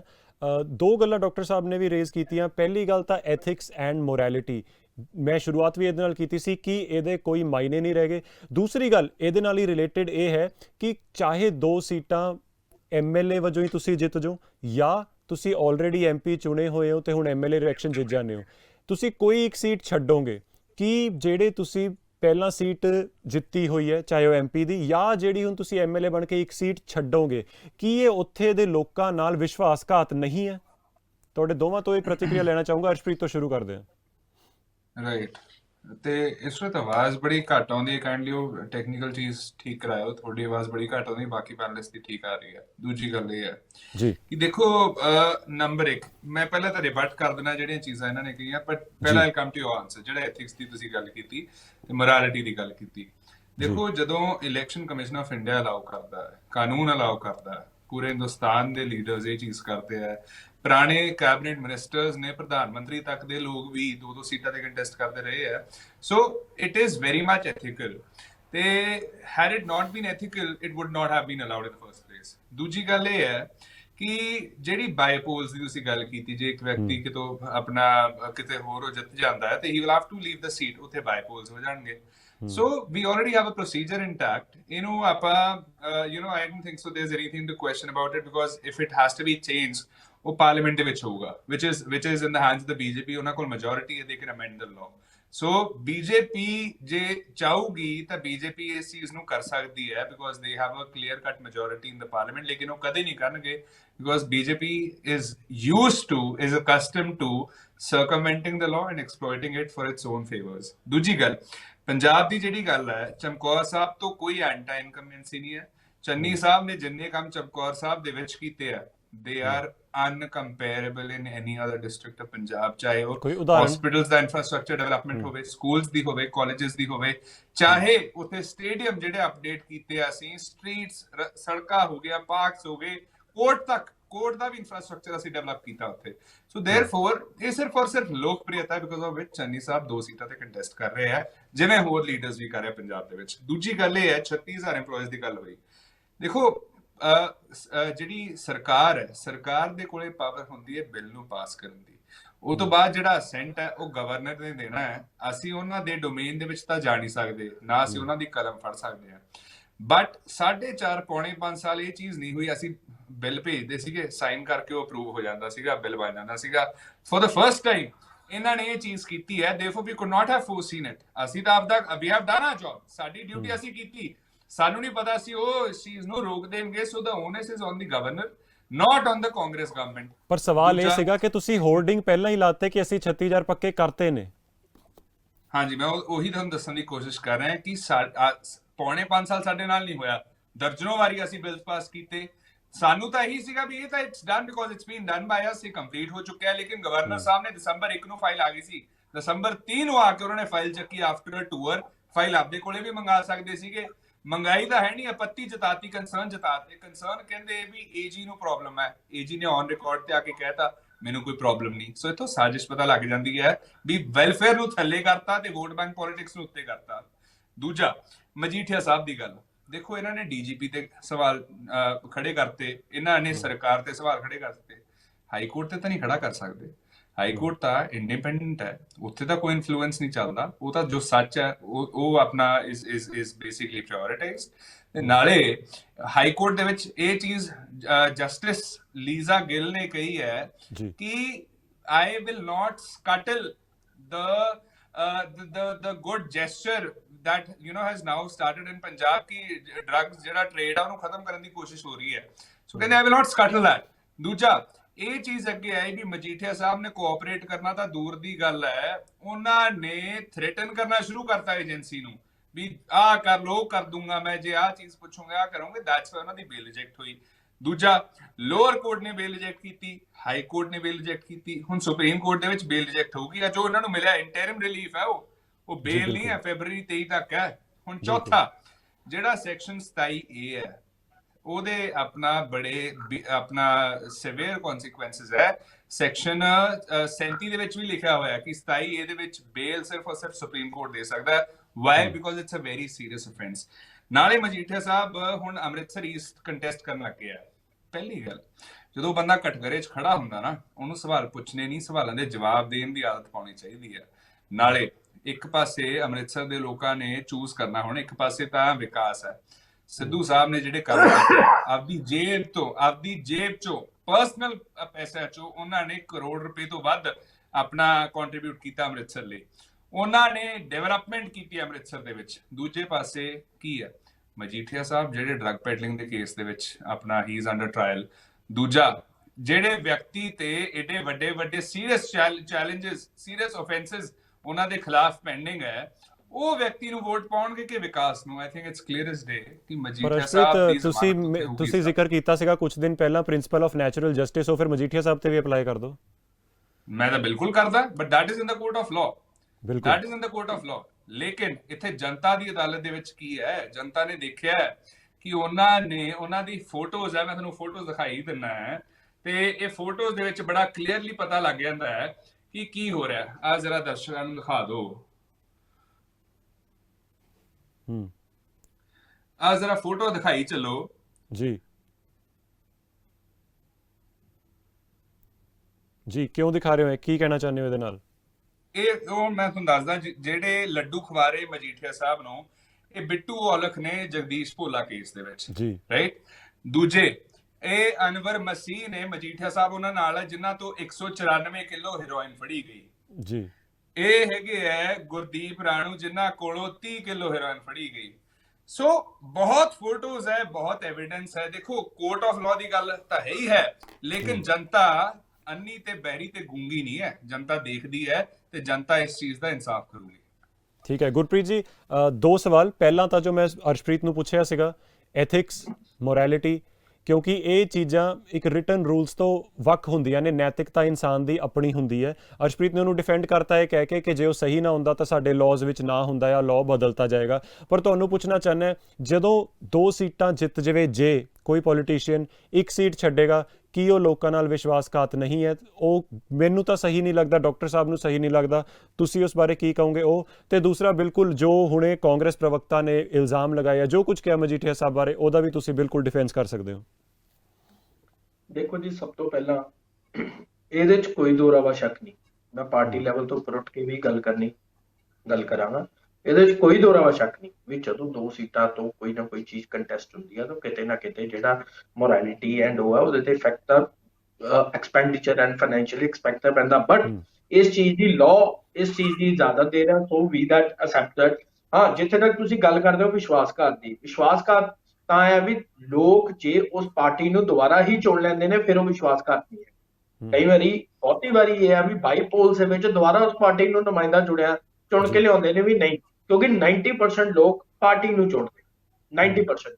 ਸੋ ਹੁਣ ਮੇਰੇ ਵੀਰ ਨੇ ਤਾਂ ਬਹੁਤ ਸੋਹਣੀਆਂ ਗੱਲਾਂ ਤਾਂ ਕਰਤੀਆਂ ਕਿ 5 ਸਾਲ ਚਰਨਜੀਤ ਸਿੰਘ ਚੰਨੀ ਨੇ ਚਮਕੌਰ ਸਾਹਿਬ ਕੰਮ ਕੀਤੇ, 5 ਸਾਲ ਨਵਜੋਤ ਸਿੰਘ ਸਿੱਧੂ ਕੰਮ ਕੀਤੇ, ਠੀਕ ਹੈ ਜੀ, ਉਹਨਾਂ ਨੇ ਆਪਦੀ ਜੇਬ ਚੋਂ ਪੈਸੇ ਲਾਏ, ਠੀਕ ਹੈ ਜੀ, ਜਿਹੜੇ ਇਹਨਾਂ ਨੇ ਚੈੱਕ ਦਿੱਤੇ ਸ਼ਹੀਦ ਭਗਤ ਸਿੰਘ ਨਗਰ ਉੱਥੇ ਬਿਜਲੀ ਦੇ, ਉਹ ਬਾਉਂਸ ਹੋ ਗਏ। ਉਸ ਤੋਂ ਬਾਅਦ ਜਿਹੜੇ ਇਹਨਾਂ ਦੇ ਬੰਦੇ, ਇਹਨਾਂ ਦੇ ਹਲਕੇ ਦੇ ਵਿੱਚ ਇਲੀਗਲ ਤਰੀਕੇ ਦੇ ਨਾਲ ਇਹਨਾਂ ਦੇ ਹੀ ਬੰਦੇ ਨੇ, ਮਿੱਠੂ ਨੇ, ਸਿੱਧੂ ਸਾਹਿਬ ਦੇ ਬੰਦਿਆਂ ਨੇ ਦੁਸ਼ਹਿਰੇ ਦੇ ਵਿੱਚ ਕੀ ਉੱਥੇ ਕਿੰਨੀਆਂ ਲਾਸ਼ਾਂ ਵਿੱਚ ਗਈਆਂ, ਉਦੋਂ ਇਹ ਲੋਕ ਕਿੱਥੇ ਸੀ? ਦੂਸਰੀ ਗੱਲ, ਇੱਕ ਪਾਸੇ ਤੇ ਲੋਕ ਇਹ ਕਹਿ ਰਹੇ ਨੇ ਵੀ 4.5 ਸਾਲ ਪੰਜਾਬ ਦਾ, ਇਹੀ ਲੋਕ ਕਹਿ ਰਹੇ ਨੇ ਕਿ 4.5 ਸਾਲ ਪੰਜਾਬ ਦਾ ਤੇ ਕੈਪਟਨ ਨੇ ਬੇੜਾਗਰ ਕਰਤਾ, ਕੈਪਟਨ ਨੂੰ ਸਾਈਡ ਤੇ ਕਰੋ।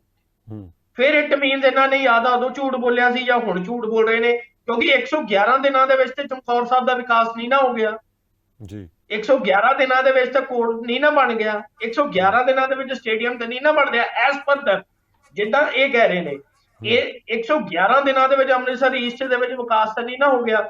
ਜੇ ਕਹਿੰਦੇ ਨੇ ਵੀ ਵਿਕਾਸ ਹੋਇਆ ਤੇ ਇਟ ਮੀਨਸ ਇਹਨਾਂ ਦੇ ਬੰਦੇ ਹੇਠ ਹੋਇਆ। ਸੋ ਇਹ ਆ ਵੀ ਇਹਨਾਂ ਨੇ ਕੈਪਟਨ ਨੂੰ ਜਾਂ ਤਾਂ ਵੀ ਝੂਠ ਬੋਲਿਆ ਇੱਕ ਲੋਕਾਂ ਨੂੰ ਭਰਮਾਉਣ ਲਈ ਵੀ ਕੈਪਟਨ ਨੇ ਕੰਮ ਨਹੀਂ ਕਰਿਆ, ਜਾਂ ਤਾਂ ਇਹਨਾਂ ਨੇ ਇਹ ਗੱਲ ਕਰੀ ਆ, ਜਾਂ ਇਹ ਹੁਣ ਝੂਠ ਬੋਲ ਰਹੇ ਨੇ ਵੀ ਅਸੀਂ ਜੇਬ ਚੋਂ ਵਿਕਾਸ ਕਰਿਆ।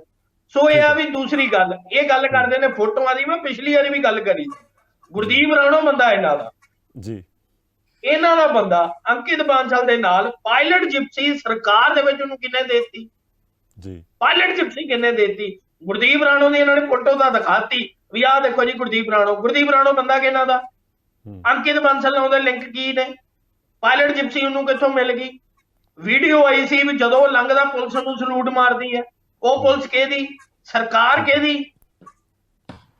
ਠੀਕ ਹੈ, ਚਲੋ ਇਹ ਗੱਲ ਅਸੀਂ ਦੂਸਰੀ ਵਾਰ ਮੈਨੂੰ ਲੱਗਦਾ ਇੱਕ ਡਿਬੇਟ 'ਚ ਦੁਬਾਰਾ ਉਛਲ ਗਈ ਹੈ, ਲੇਕਿਨ ਅੱਜ ਦਾ ਮੁੱਦਾ ਕੁਝ ਹੋਰ ਹੈ।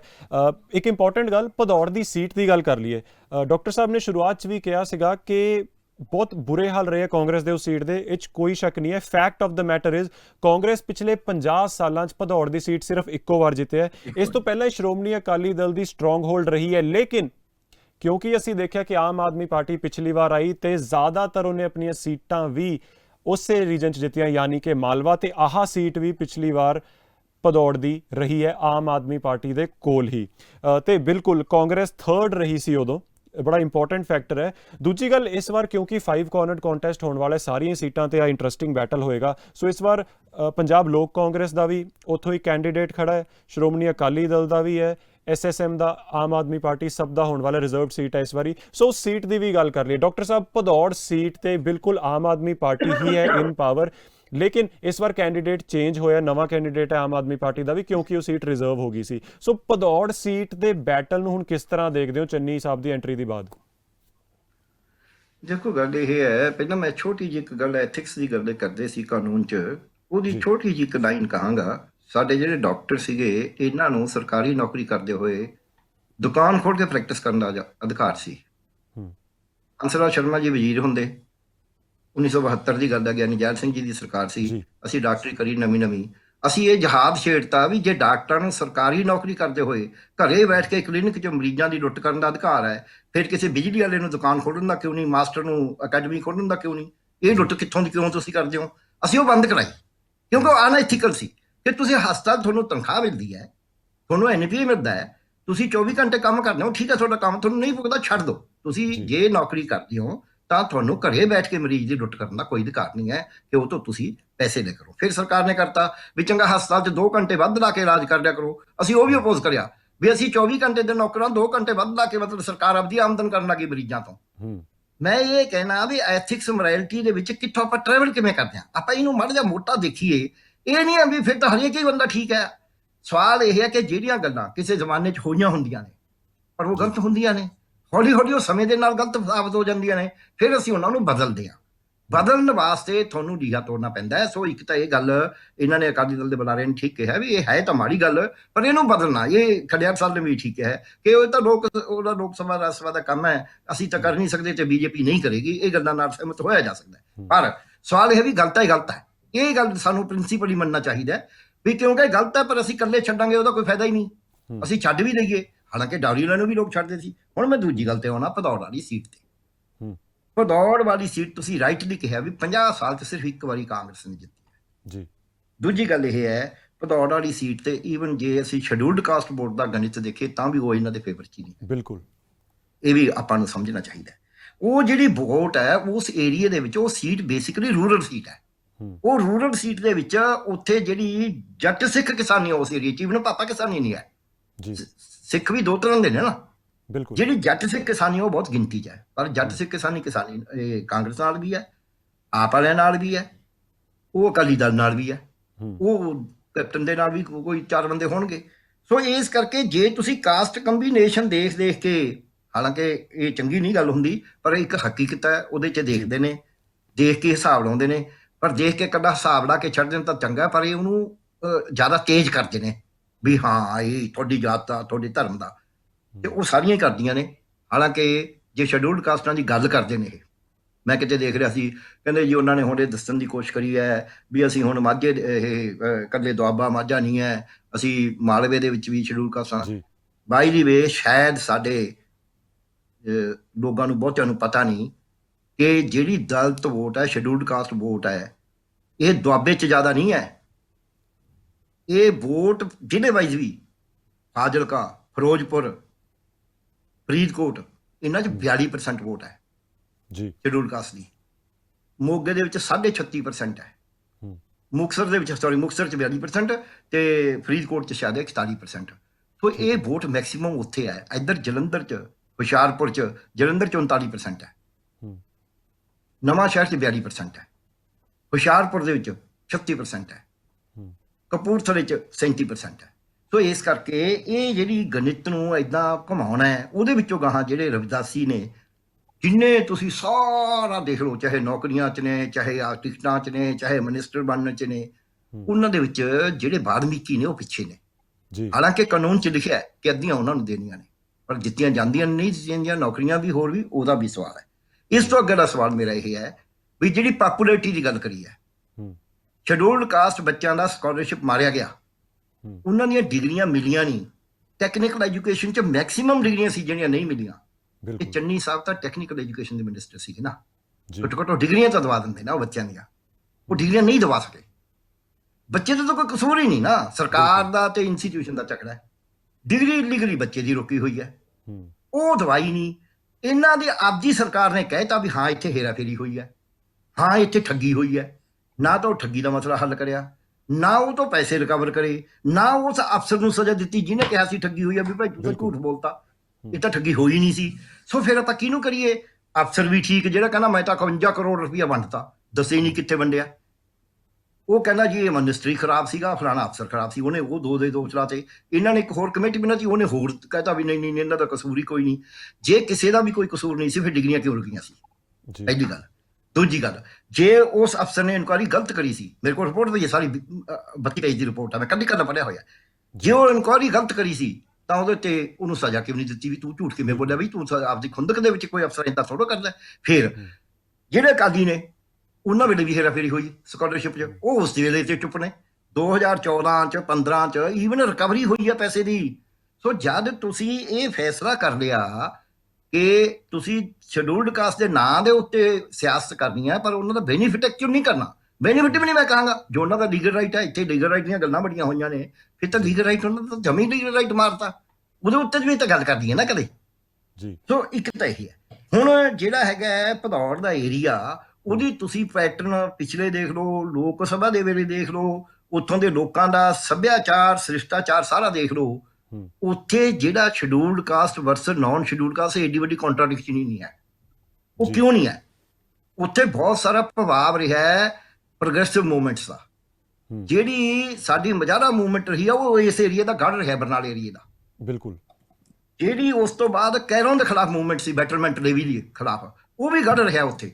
ਉਹ ਸਾਡੇ ਪਿੰਡਾਂ ਦੇ ਵਿੱਚੋਂ ਮੈਂ ਵੀ, ਉਹ ਮੇਰਾ ਬਰਨਾਲਾ ਸਾਡੀ ਨੇੜੇ ਹੁੰਦਾ, ਤਹਿਸੀਲ ਸੰਗਰੂਰ ਜ਼ਿਲ੍ਹੇ ਦੀ। ਸੰਗਰੂਰ ਜ਼ਿਲ੍ਹੇ 'ਚ ਮੇਰਾ ਮਲੇਰਕੋਟਲਾ ਸੀ। ਉਹਦੇ ਵਿੱਚ ਮੈਕਸਿਮਮ ਲੋਕਾਂ ਨੇ ਉੱਥੇ ਜੇਲ੍ਹਾਂ ਭਰੀਆਂ ਉਦੋਂ।